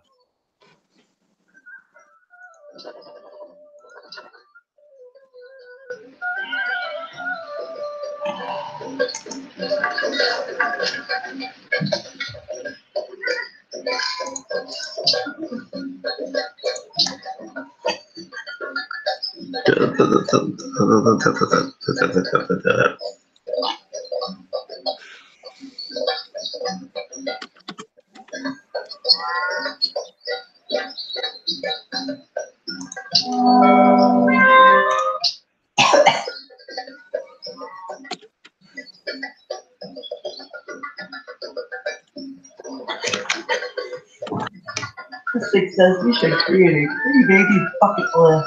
A pretty big bucket list? I'm pretty sure you and I have done all the things that we need to do. We haven't traveled to a foreign country together. Well, you traveled to plenty of foreign countries and so on. Not enough. More.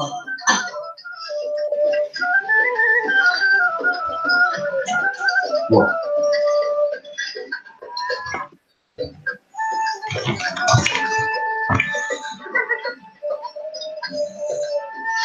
I'm gonna need to figure out sailing just so I can come find you.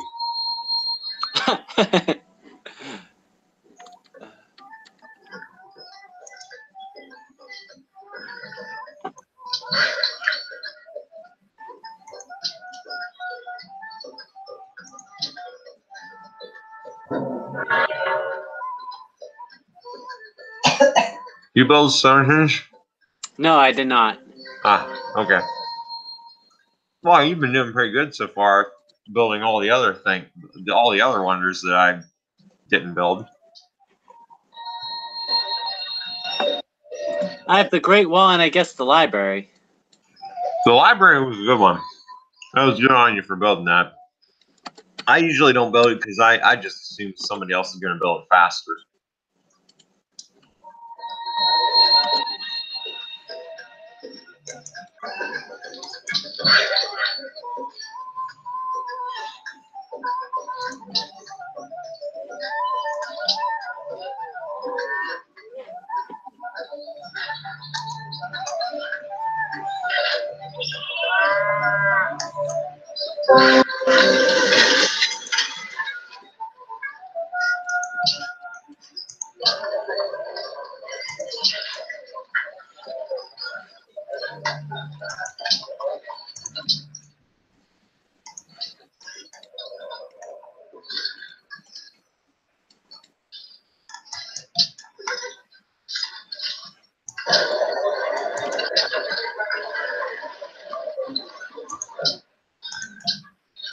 How many cities do you have?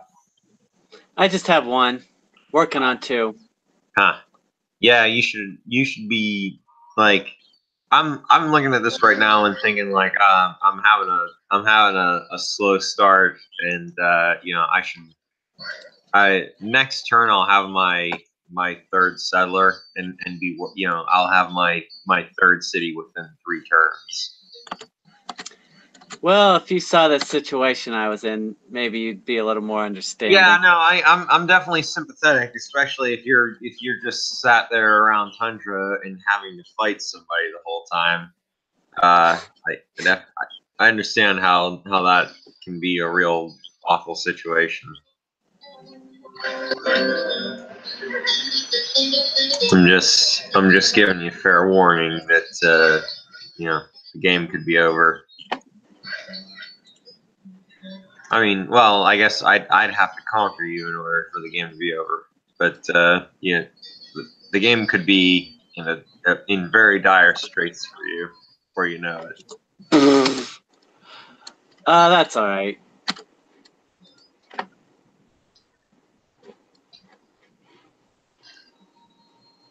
I mean, fair dinkum, you're doing really good.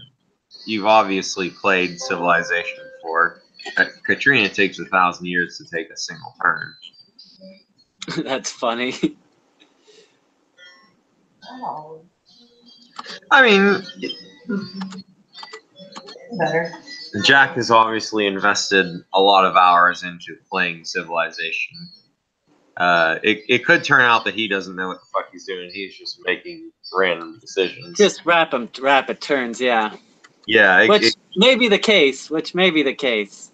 yeah, that could be the case. You never know.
Come on, Zim. This crap ass motherfucker.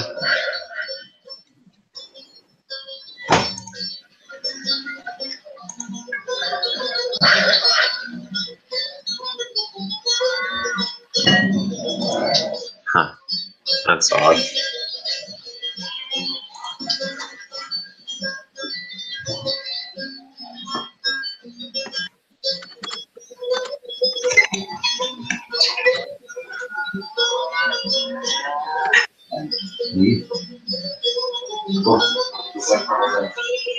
Oh my god, dude. What? My stomach hurts just thinking about how much you're eating right now. It's little pieces of bread. I know, but you already had a big ass bowl of, what's it called? Spaghetti? Yeah. Yeah. That was a real coffee. Oh, was it? Doing okay, Jack? Yeah, I'm fine. All right, good. Good. Uh,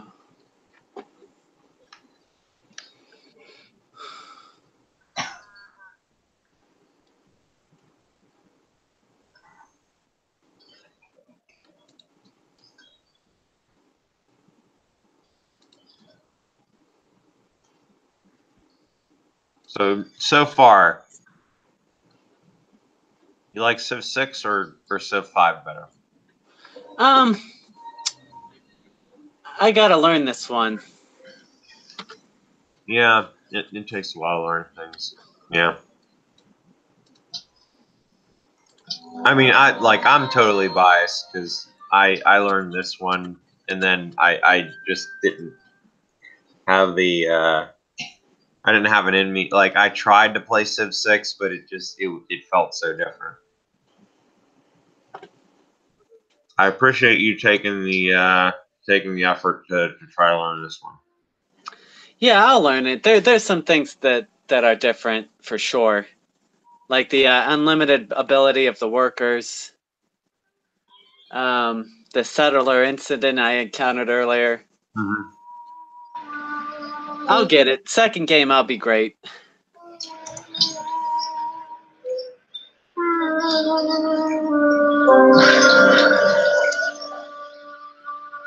I'll get a better starting location. Yeah, that really sucks that you start on some tundra.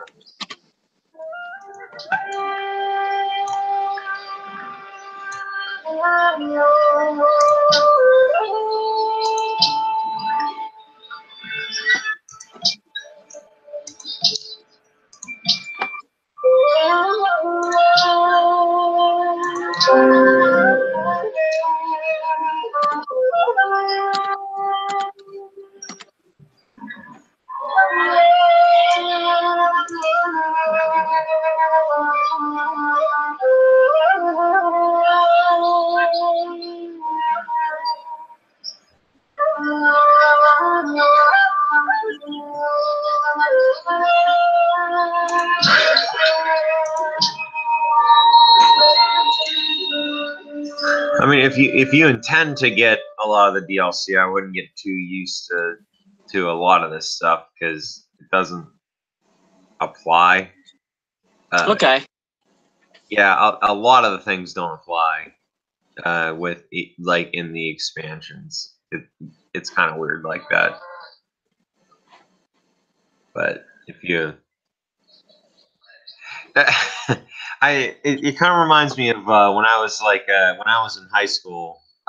Civ 4 came out, and my strength and conditioning coach was like, "Yeah, I know Civ 4 is like the whole big thing, but get Civ 3 and all the expansions, and it's such a better game." And Huh.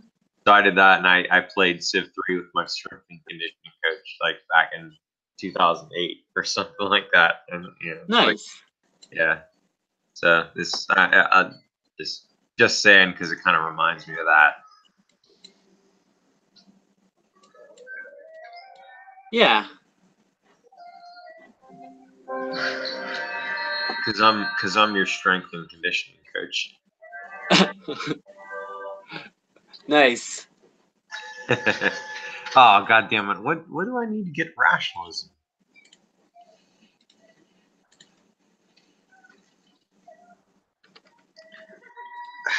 Oh, well, this is frustrating. I'm pretty sure I should have rationalism. Well, fuck it. I guess I'm going Liberty.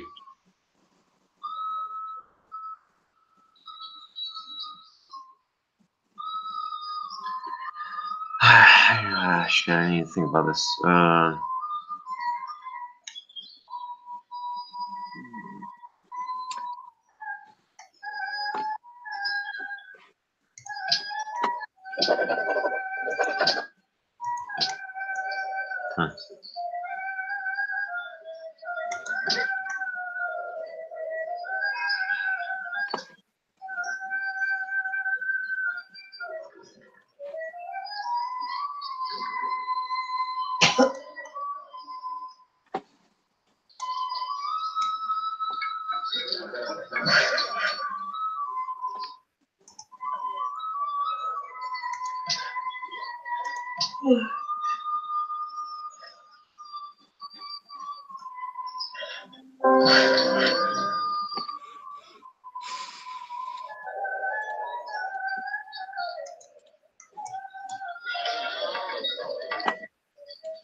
And the bells of Michigan.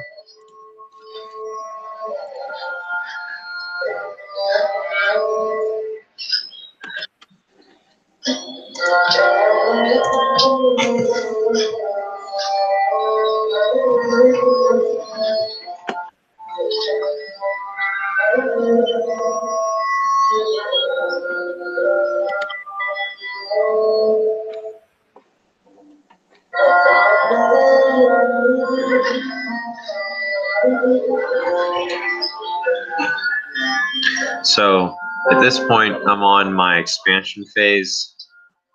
I should have something to the effect of 6 cities within the next 5 turns.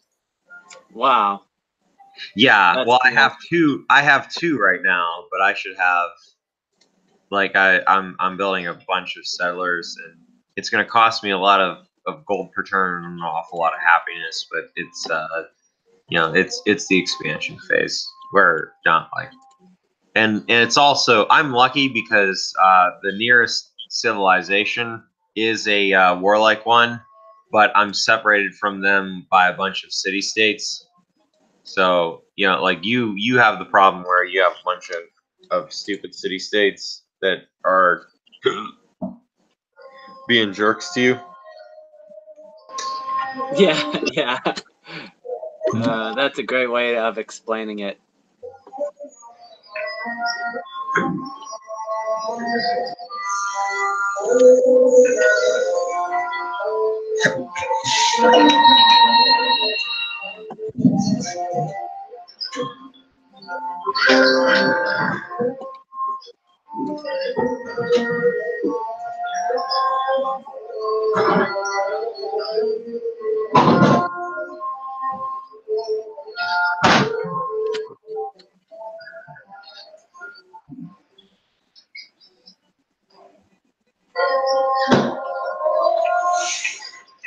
Yeah, I got extra lucky, it seems.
That's kind of funny.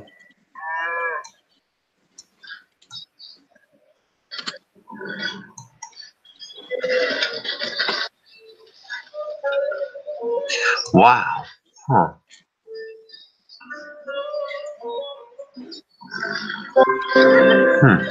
Neat.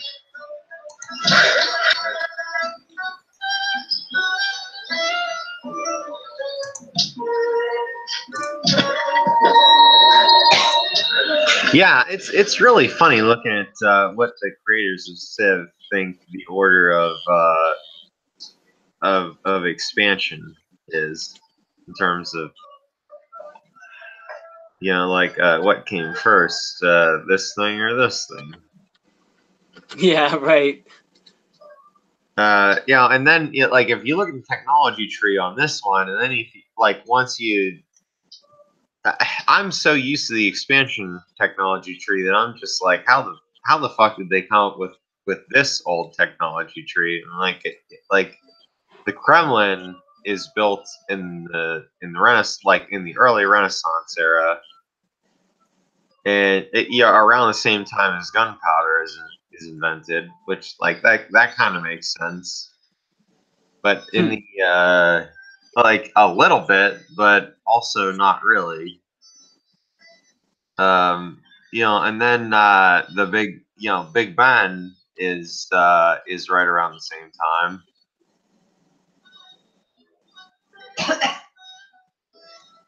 time. In the like in the newer technology tree, that Renaissance era is expanded a little bit more, so that there's I don't know, it's weird to explain, but I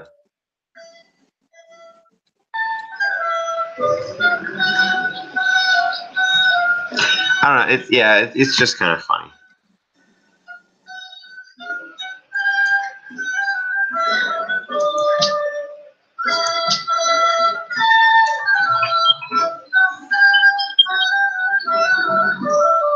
Oh, I definitely did the wrong thing.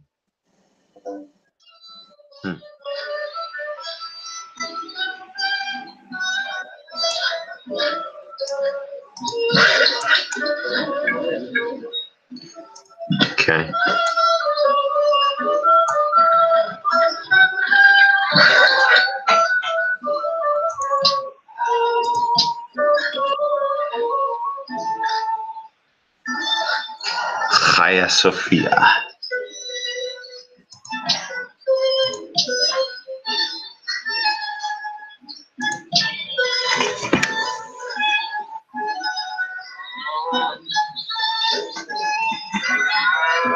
You working on any world wonders right now? Nope. No? Nope. Can't. You can't? Yeah. I'm in trouble. Oh, yeah. I'll build a boat or honestly, I don't bother researching sailing technology unless I absolutely have to. Like if I'm getting into a naval battle, then I will. But otherwise, I just don't bother.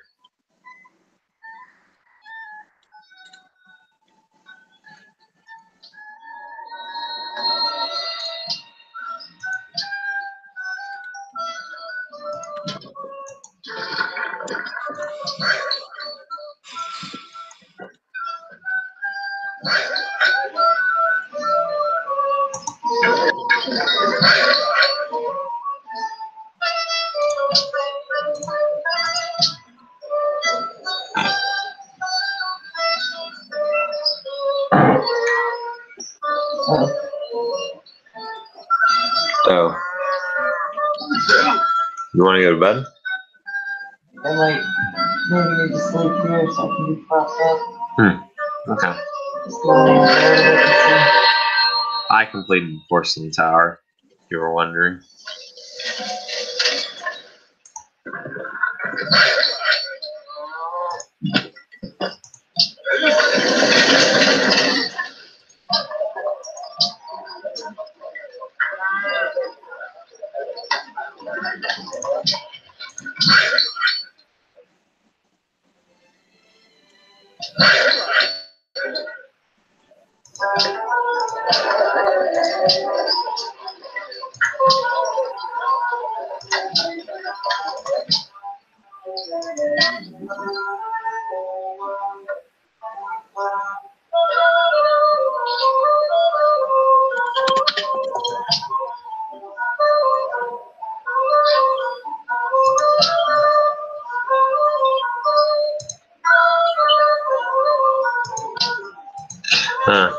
Yeah. So I don't know how happiness, like, does happiness work in the next Civ game? I don't really remember. It does. It could decrease the productivity of your citizens, I believe, if they are unhappy. I think it can slow their growth if they're unhappy, the city growth. Yeah. I can't really remember right now. Yeah, so that's basically how it works on this one. So in general, a city like on normal difficulty, a city produces like in general a city makes -4 happiness, and each new citizen makes -2 happiness. Any luxury resource produces any unique luxury resource produces +4 happiness. So if you have like let's say wine, gold, silver, silk, diamonds, like all those individual things will produce +4 happiness apiece. And if any city is unhappy, it limits your growth. And if your total happiness is negative, it limits a lot of things, but mostly your growth and your science development. And if you get up to -10 total unhappiness throughout your civilization, you're gonna start having riots and like random barbarians will spawn within your territory. Oh, okay, yeah. Yeah, I think that happens. I think that happens in Civ 6 too. Yeah. I usually manage happiness pretty well. Yeah, that's the main thing you need to do is happiness, science are things that you need to be looking at right now. If you're still worried about food in production per city, you're having a hard time at this point. Could go there. Stars. I'm really impressed with how well you've been doing, honestly. Given, like, I mean, obviously you have your like the stuff that. Guess I'll start a golden age. Yeah, I'm in trouble. Yeah. France is sending a lot of units over here in my area. Huh. That can't be good. Yeah, it looks. Yeah, they'll probably declare war on you at some point. I think the friggin' the friggin' ancient American civilization is gonna try to do the same thing, which I don't give a shit about. I'm like, I'll kick the shit out of anybody at this point.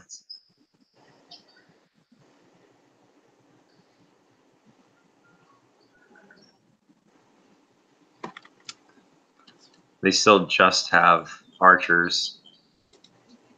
Yeah.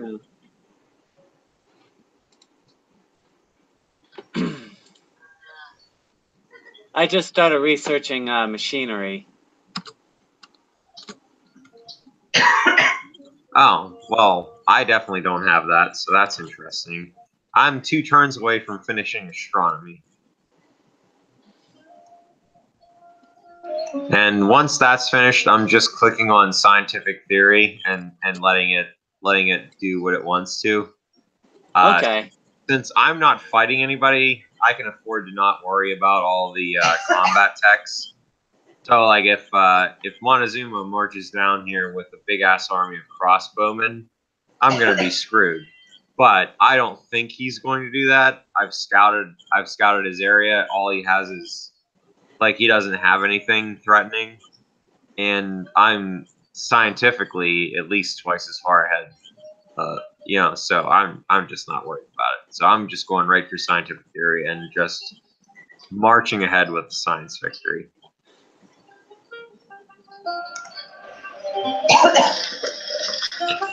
But yeah, he's definitely bringing all of his troops down here. That's kind of funny. I don't know what he thinks he's gonna do, but it seems like he thinks he's gonna fight me.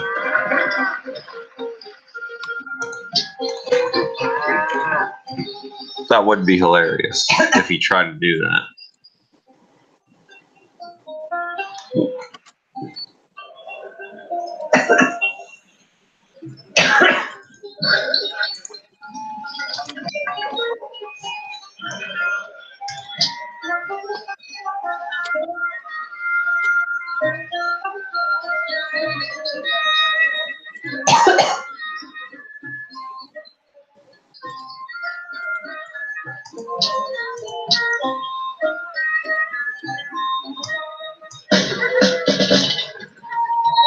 Dun, dun, dun, dun.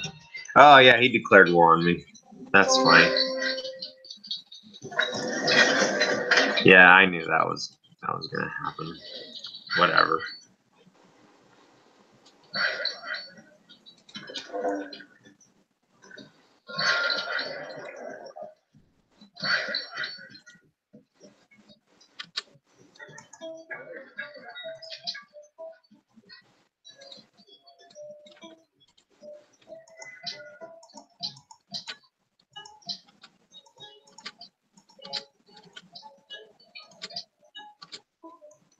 Yeah, that's kind of funny. I've developed astronomy without even having developed archery.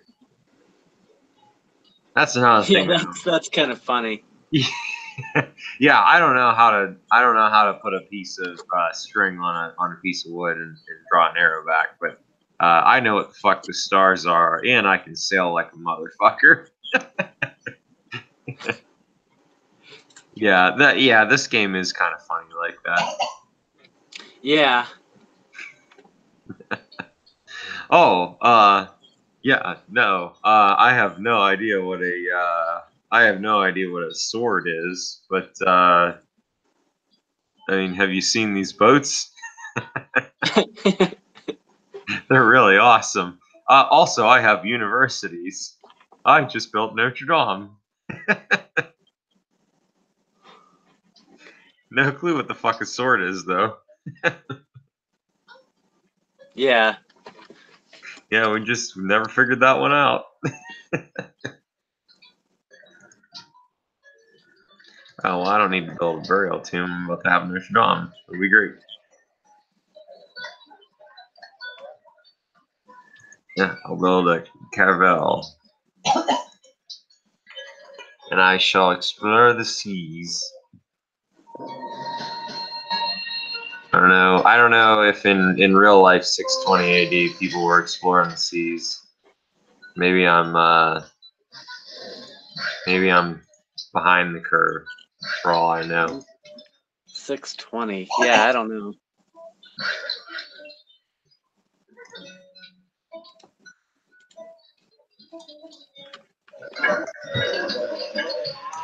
Alright, let me go ahead and produce a fighting unit. Yeah, pikeman. There we go. Alright.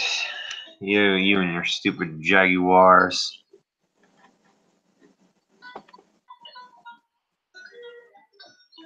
You brought 4 units down to fight me. That's what you did. You declared war on me and you brought 4 units. That's hilariously stupid.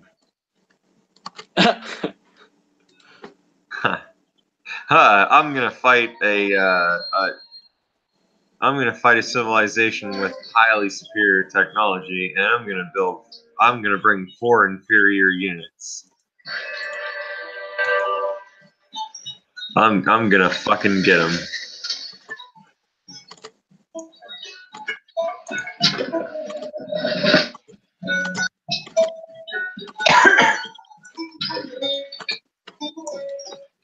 Oh, these jaguars are actually kind of badass.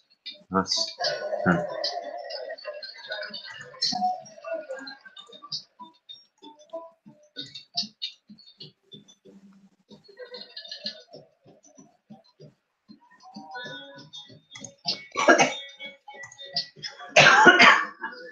I'll be okay, but they're actually doing more damage than I thought they would, which is interesting.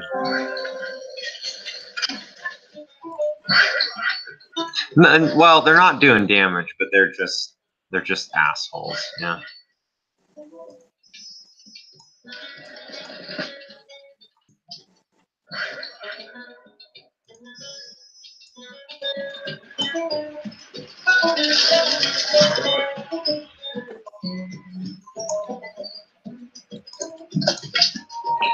The other thing that I like about like when somebody else goes to war with you and then you kick their ass, yeah, eventually they'll just be like, oh, hey, can we make peace? And it's like, well, what do you give me for it? Yeah. Well, Yeah, that happens in Civ 6 too. Yeah, yeah, that's been a staple of most of the games. In this game, I don't know if you can do it in Civ 6, but in Civ 3, you used to, if a very peaceful Civ was way technologically ahead of you, you could declare you could march your big ass army on them and declare war, and then in exchange for peace, you could demand that they give you all of their technology. Oh, okay. Can you do that in Civ 6? No, you can't. You can just extort resources. Yeah.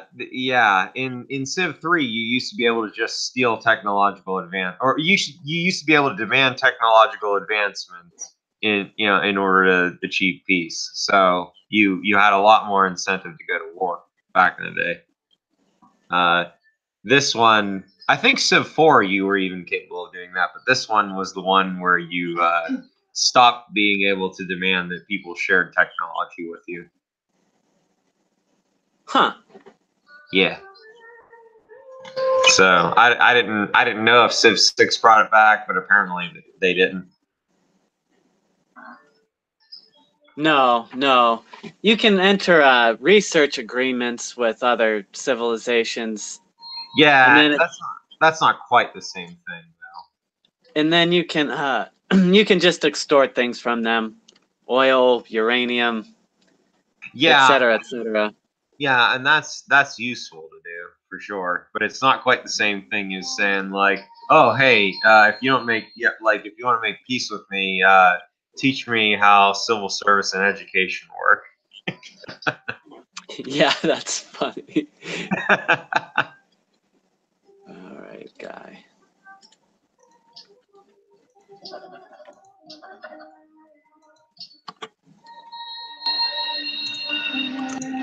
Oh, you're running away now. Well, that's isn't that cute?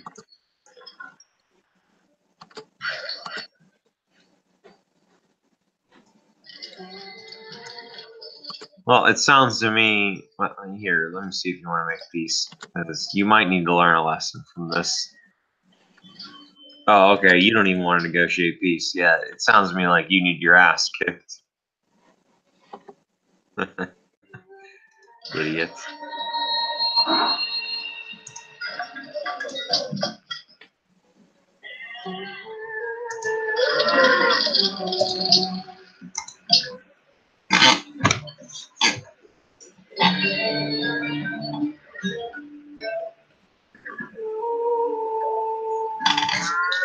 So, how you doing tech-wise? Tech-wise, I don't think it's too bad. Where are you at on your tech tree? Hold on 1 second. What do you got and what do you I'm still researching machinery. Okay. Machinery. Okay, all right. Well, that's not too bad. What's your next goal? Let's see. That's really not bad, especially if you're at war. That's and that's you're on a high production tech path. So you didn't like you may be going slow right now, but I'm I went a high science path, so it's going to take me forever before I get the production value that you get. So you may well, assuming that you and I were the same skill at this, like Civ 5, assuming we had the same amount of hours, I would be a little bit worried because late game you might catch up to me. But I had the distinct advantage of not having an aggressive opponent. Well, I had the aggressive opponent near me, but he was far enough away.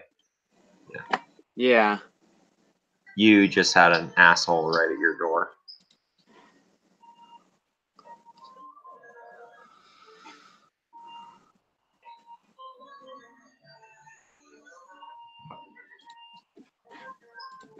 How many cities you got?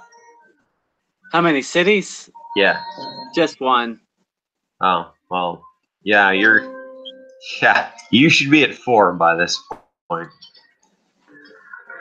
Yeah, that is certainly not the case. Any reason you're not at 4 cities? Well, I'm blocked completely in Hmm. by city-states. Then I have China to the east. Man, I can't wait to get. And like I said, I'm on tundra.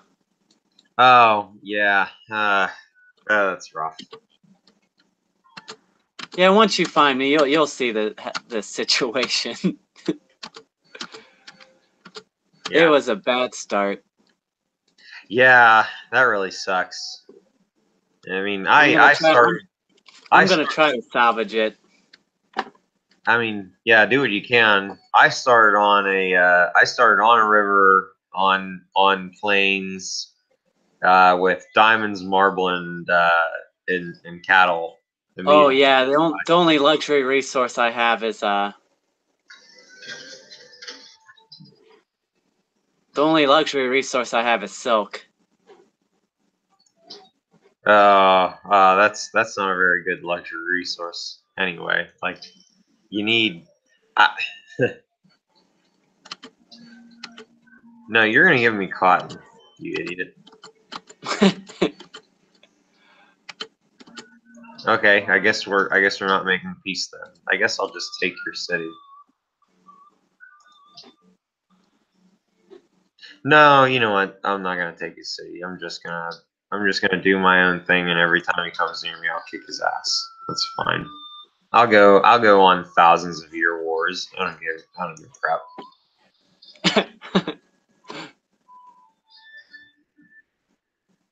It's not hurting me. You're just at war with me because you're mad.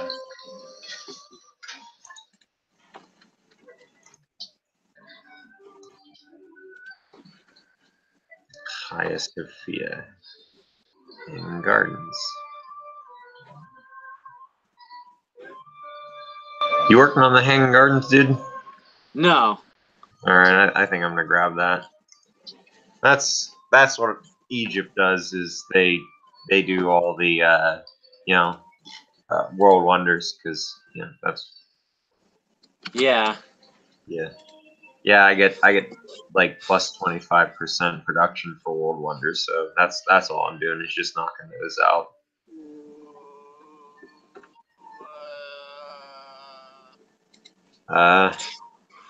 I really like Poland. Once you get all the expansions, if you get the one that has Poland on it, Poland gets a free social policy every time they advance to the new technological level. Okay. So I think by the end of the game, that equates to like 12 free social policies. Oh, hello. Yeah. Hey, did you have to like reload into the server or something?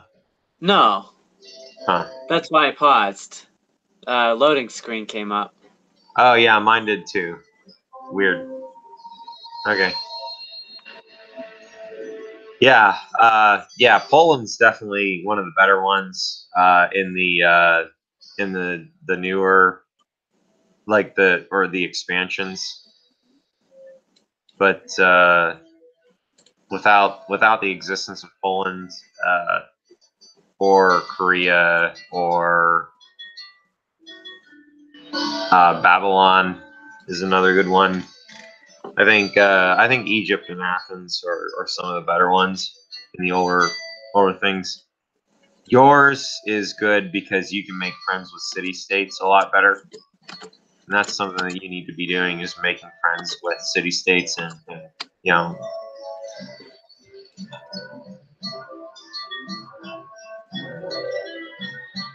Nah, I mean, Yeah. you need to be allied with all the city states. Well, that's one mistake I made. Oh, making war with the city states? Yeah. Yeah, making war with other civilizations is one thing, but the city states you need to be friends with.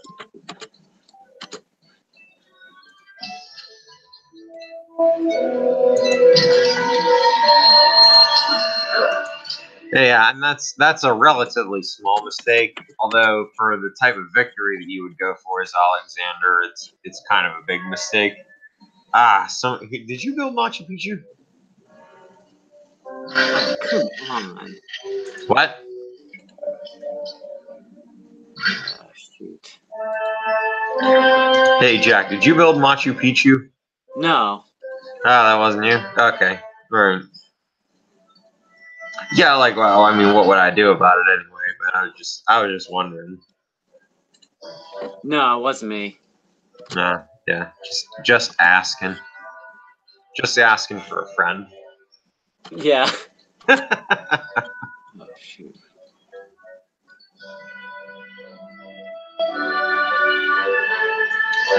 Oh, is Peter accessible?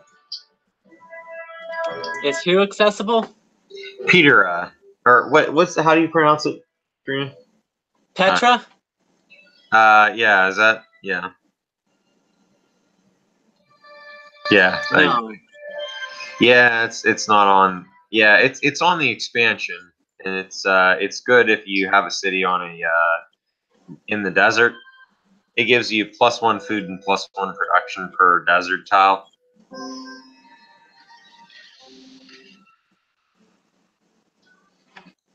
Hmm.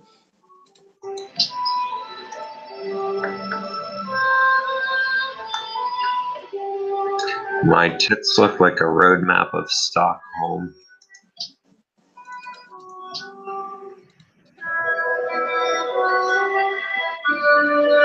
Oh, this thing can go in ocean tiles. I guess, I'm gonna go fucking... Do you know where Stockholm is? Yes, Oh, where are you at in relation to Stockholm? I'm directly south. Okay, alright, I'll come find you then. I've got boats that can go on the ocean now.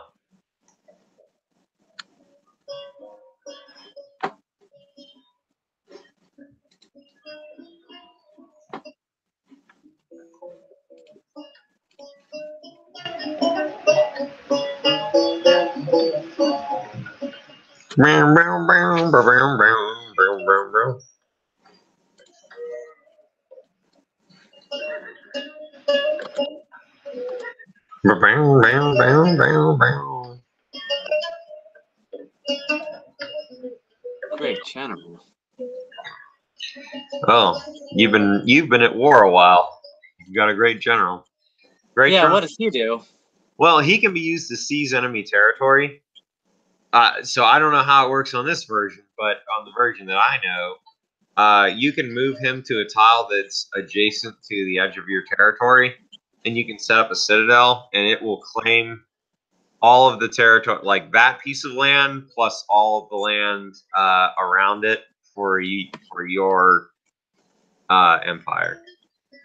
Huh. So it's really good if your empire is at war with an adjacent empire. You can you can lay down a citadel far into the enemy territory and make it so that your troops have an easier time moving into enemy grounds.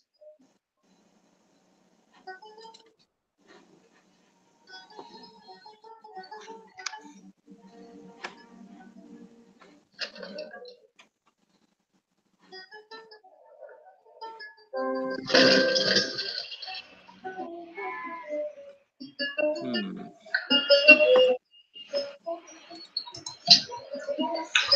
And the fun thing, the fucking Kremlin.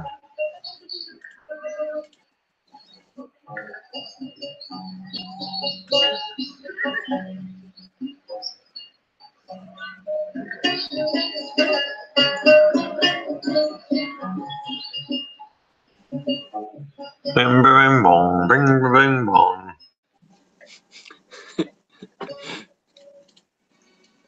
Yeah, that's the spirit. What? Bing bing bong. Yeah. Alright.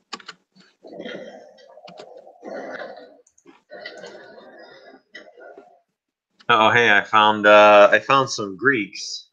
Oh, that must be you. Yeah.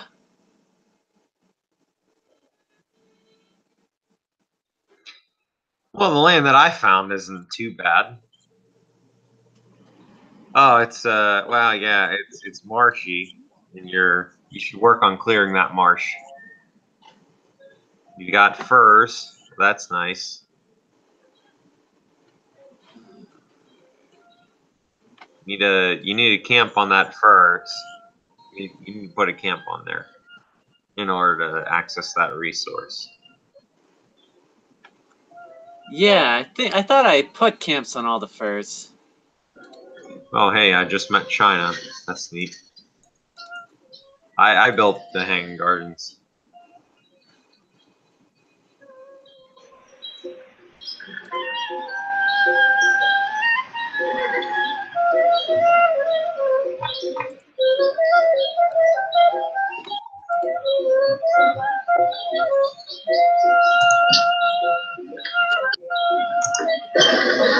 All right, so Sparta's your second city. That was that's where you decided to put it. Well, it was the only tile in the vicinity that had a production on it. Hmm.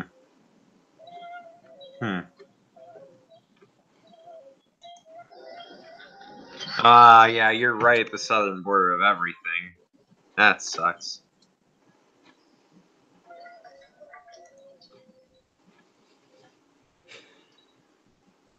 I think I've done what I could. Well, I'll be the judge of that.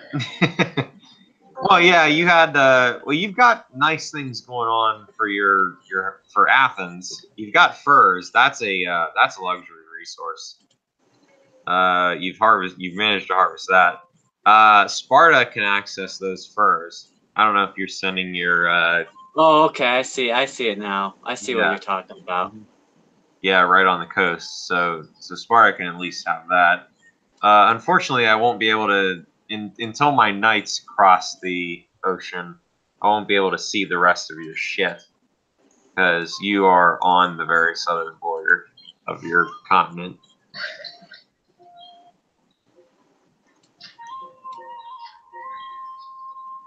It's not mine yet. I'll be there in about 4 turns or so. Yeah, whew, I wouldn't have put Sparta there. Well, I felt like I needed another city, and that was the only place to put it. Yeah, fair enough. It looks like there's a desert to the north of you, which does nothing, for you. You probably could have put it. So that's silk. Is that within 2 tiles of your home city? Oh, well, there's a silk within the wall that I already developed, Yeah. and then there's that one right there that I can get that one. Yeah. Well, no, I only see one piece of silk on the east end of your territory. East End. No, the west side. Yeah, the west end of your territory. Yeah. Yeah, that one I have already. Yeah. So how close is that to Athens? Like, is that within 2 tiles of Athens? Yeah. Okay. Honestly, I would have put your city closer to Stockholm, like right to the north of that, the cattle. Yeah, that would have taken a while to get to. That Well, probably would have taken 3 or 4 turns. okay, but it would have been a better place to put a city. You know, regardless of how long it took to get there. I thought you pretty much had to place a city within a turn or two. Oh no, you can like once you develop a settler, you can, as long as you don't lose them, you have them forever. Like, Oh, yeah. Well, okay, so you're talking about the second settler. oh yeah, no, yeah, the second, yeah, the one that you place Sparta, like, instead of putting Sparta down where you put it. There was no room, and once you get closer, you'll see there's Stockholm there, and then there's a city state right next to them, Cape Town, Yeah. and then touching my borders on the east end is Quebec City, and now Arabia is building cities below that, so I have no room. I'd have to start fighting everyone to expand. Well, I mean, even still, Sparta's doing nothing for you. Yeah, I just put that there. That's only been there a little bit. Yeah. Well, yeah, that's what I'm saying. Like, instead of putting Sparta where you put it, you would have had a better time, like, putting it just north of the cattle on the west end of your civilization. Just north of the cattle. Yeah. Like, right outside the wall there. That would have been... there's no production up there though. No. Yeah, I mean, it's obviously not a great spot, but it's better than what you got going on down there. Yeah, there's nothing surrounding it. Yeah. Well, I guess you can build your lighthouse and make the sea work for you. It might be okay.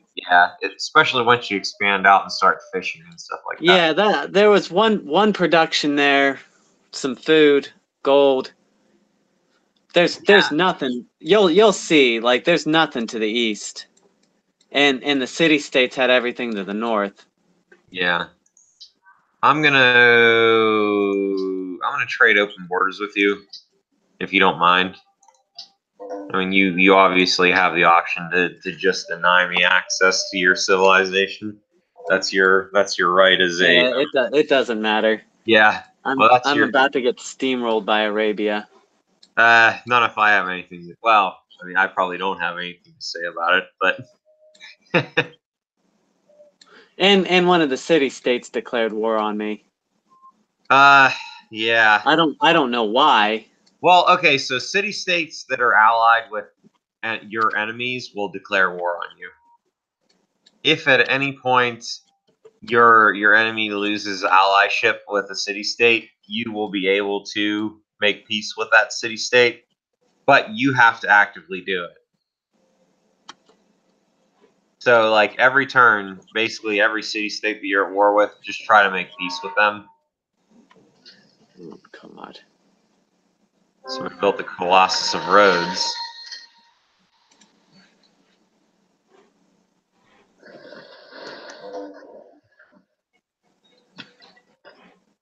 I've discovered France. Yeah, I can't. It says peace blocked. I see London, I see France. Where are they at? France? Yeah. France is to the north of Stockholm along the coast. Okay, I haven't got that far. Huh.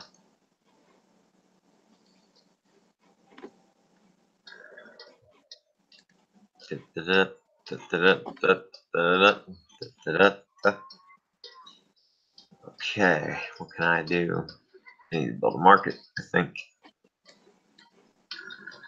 No, I need to build some wonders, I think. The Sistine Chapel's a pretty good wonder. I'll build that. Hang me. Build a granary. And the library. A library. Dun, dun, dun, dun, dun.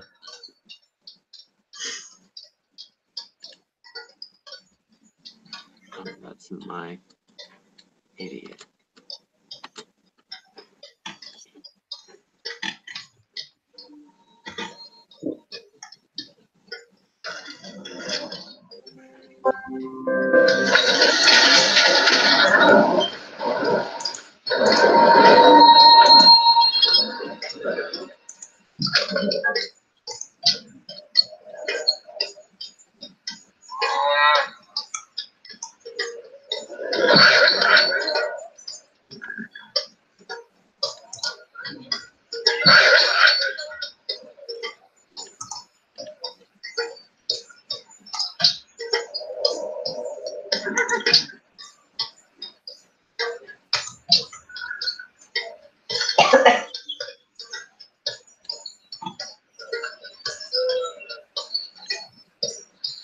Yeah, I mean, if you could see where I started, like you could see all the luxuries that I have. I mean, I had the option to expand my cities to what?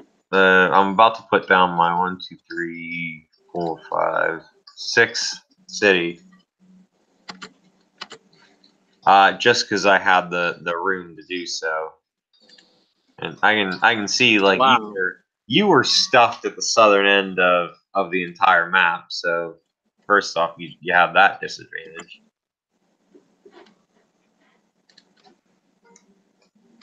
We'll see what the hell else you have going. I mean, yeah, sucks.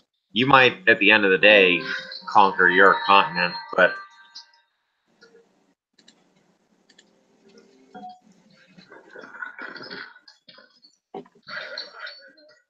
yeah, I definitely got way luckier than you did.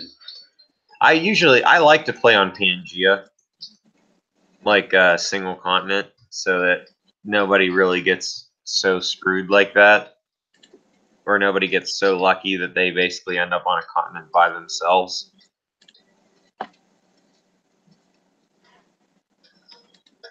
Yeah, it'll be okay. Yeah. I Yeah. doubt I'll Yeah. win. Yeah. Maybe another time you, me, and Katrina can play against each other or something. Yeah. See what the hell happens. Oh, here we go. Here we go. Got some allies. Yeah, I'm here. Yeah, if you need me to fight somebody with my one knight, I really just kind of want to explore, but I'm here.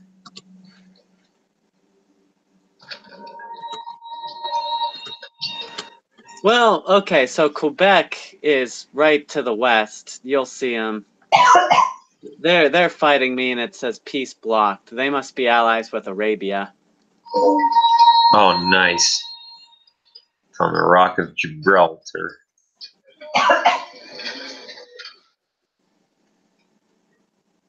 Wait. So, who's at war with you? What did you say? Arabia, Oh yeah, I don't know any. I can't see any of that yet. and they're southeast of me. Quebec's northeast, and they're fighting me. Huh? Can I beat down just a little bit? Yeah. Hot.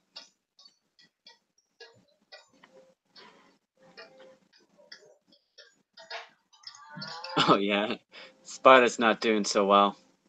Yeah, Sparta's not gonna do so well.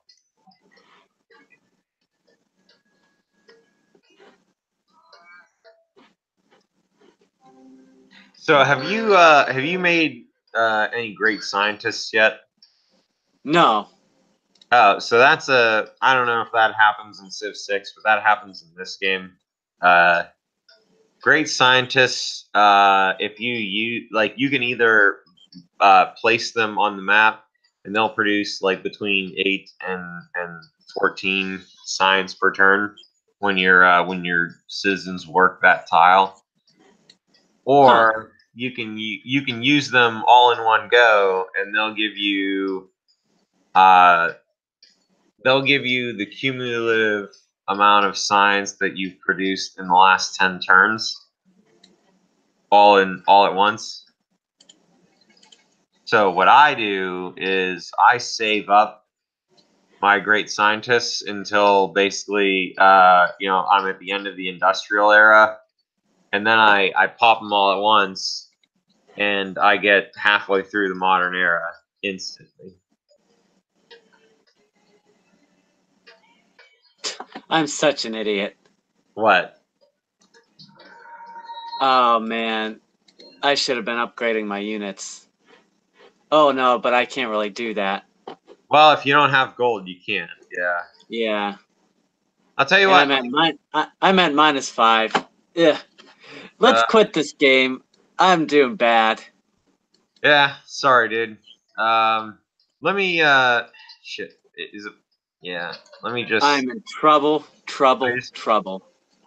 give me like a couple of turns so I can just take a look at what's going on down there, and see if there's like any advice that I could have given you had I like let's say I had been you the whole time, like what I would have done. Yeah. Or, yeah.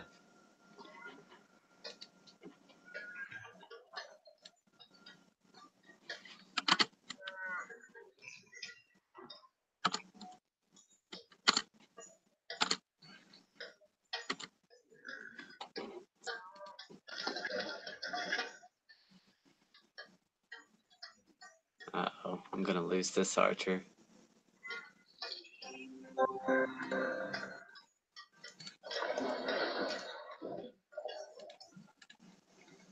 Uh-oh. All right. Well, I found Paris, and it's no wonder that France is doing so goddamn good. They started on the coast on a river with 2 luxury resources in immediate vicinity and just tons of production.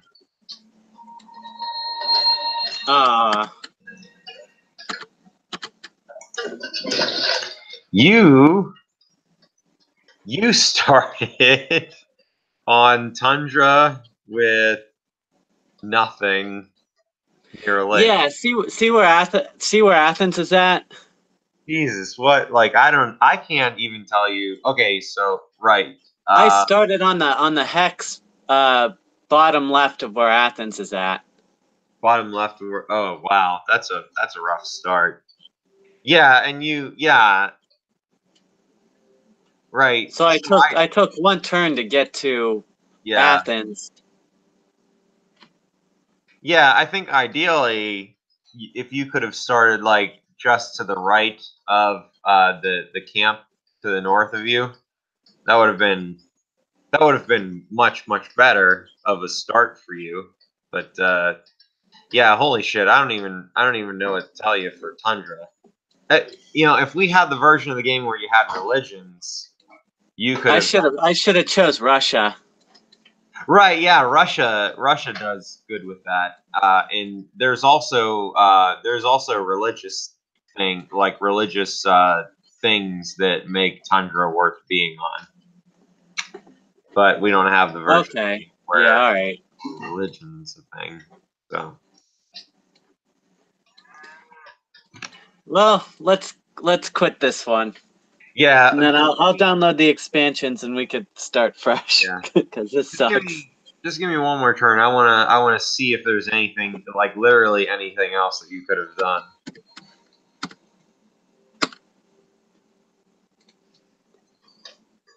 What are you doing tomorrow? Never mind. I mean, like, yeah, we could play tomorrow. We really don't have anything going on, except like we were gonna go to a couple of open houses just to see what real estate. Oh, neat.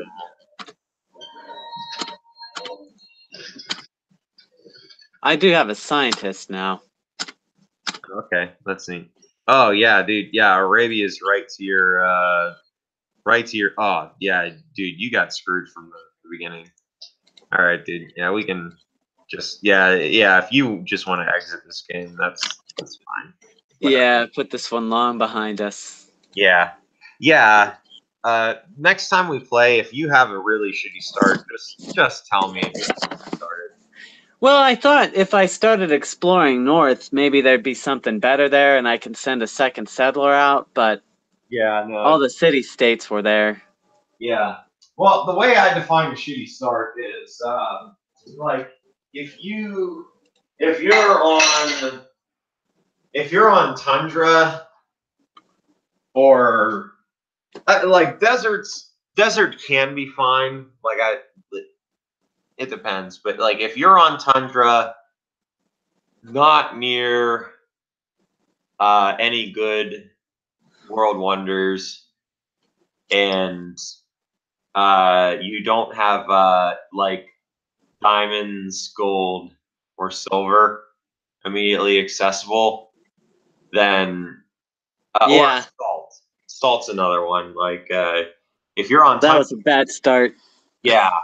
If you're on tundra and you have like salt and diamonds near you, then you can live with it. That's not a bad start. But yeah, your start was fucking shit. Yeah, it was bad. Yeah, I think combining the two games, I think that was probably my worst ever. Yeah, that's not even an exaggeration. That's the worst start. I don't Usually there's something. But yeah, that was almost nothing. Yeah. If that was your first time ever playing a Civilization game, I could see how you would just be like, "Fuck this game. I don't even want to play." Then I'm like, "Oh no, it actually is a lot better. You just got screwed over." It's like, well, fucking screw you.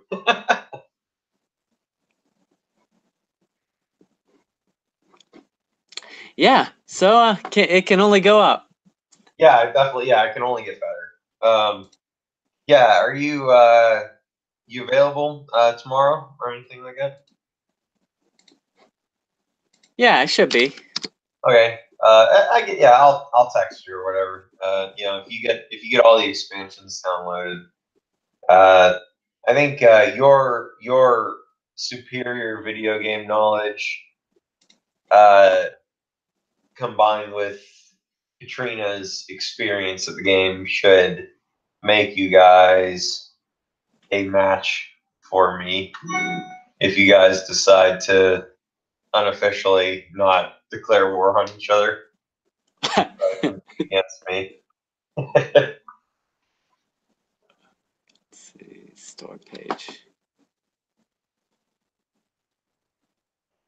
How much is it going to set you back to get all the expansions? By the way, 39.49. That's not bad. yeah, that's not too bad. It is a good game, and Katrina and I play it pretty frequently. Yeah. It's also a game that, since Katrina likes to play it, it's not like pulling teeth to try to get her to play it. Okay. Yeah, so you'll at least have 3 people who really enjoy playing it. And I gotta be honest with you, like with from what I've played of Civ 6, I don't think Katrina would like it. That's kind of why I didn't put too much into it. There's some there are things about it that are weird that I don't really enjoy. Yeah, like the like a library, for example, or a university, you need a separate tile.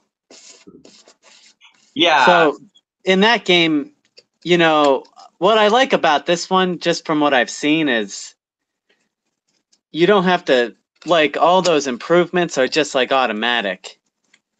So I'm building a library, I'm building a university. You just build it and it's there. Yeah. Whereas in Civilization 6, you need a good space for it. Because once you build, like, I think it's a library. When you build a library, it'll generate science per turn. Mm-hmm. But depending on where you put it, influences how much additional science you get. Oh. So if you put it adjacent to mountains or river or wherever it may be, you'll get more science. So that's how everything works. You have to, like, if you want to increase your production, you can build foundries, but they take up tiles. Okay. So that's one difference. All right. Well, I mean, like with this game, it's not that much different. But you need to, if anything, this game's a little bit more strict when it comes to city planning, in that you need to pick the right spot for your cities in the first place. So yeah, like if your city's not immediately on a river, you can't have a water mill or a recycling plant or a dam or anything like that. And you can't, and if it's not immediately next to a mountain, you can't have an observatory.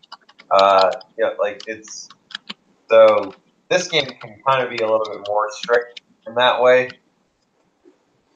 Whereas you can have all the other things, I guess, in Civ 6, but putting them in bad places can be a stupid decision. You know what I mean? Yeah. So I get it. All right. Yeah. I got it. I got the DLC. Nice. Let's See. The tech tree is totally different. So I hope you didn't get too involved in how the tech tree works, because it's they made some major modifications. Also, religion is a thing. So I'm going to tell you right now, the first thing that I do is I build a shrine, and I go for religion as soon as I can, because it's kind of a huge deal. And the best religious policy is tithe, and then it applies to everybody. And like anybody for every citizen following your religion, you get 2 gold per turn, and it's a moneymaker. So if you manage to get that as your religious policy, you've you got me.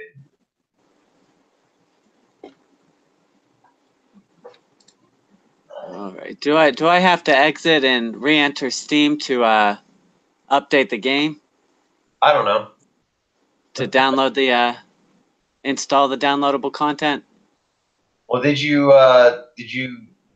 downloaded it? I honestly have no idea. Like, you're about as tech savvy as I am. Like either you do or you don't. Are you? I think you do. You still have the program running? No, I exited the game and bought the DLC. Oh, okay. All right. Well, Let's see here. All right. Now I'm logging back in.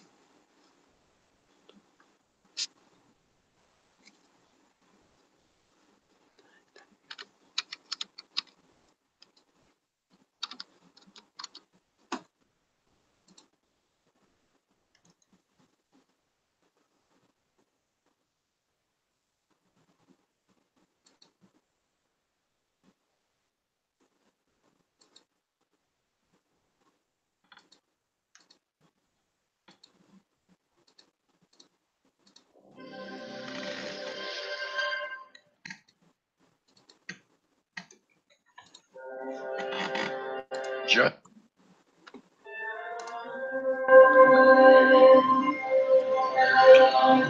Brave New World was the big one that changed like religion and social policies and stuff like that. It was effectively a different version of it might as well have been Civilization 5.5 or something like that.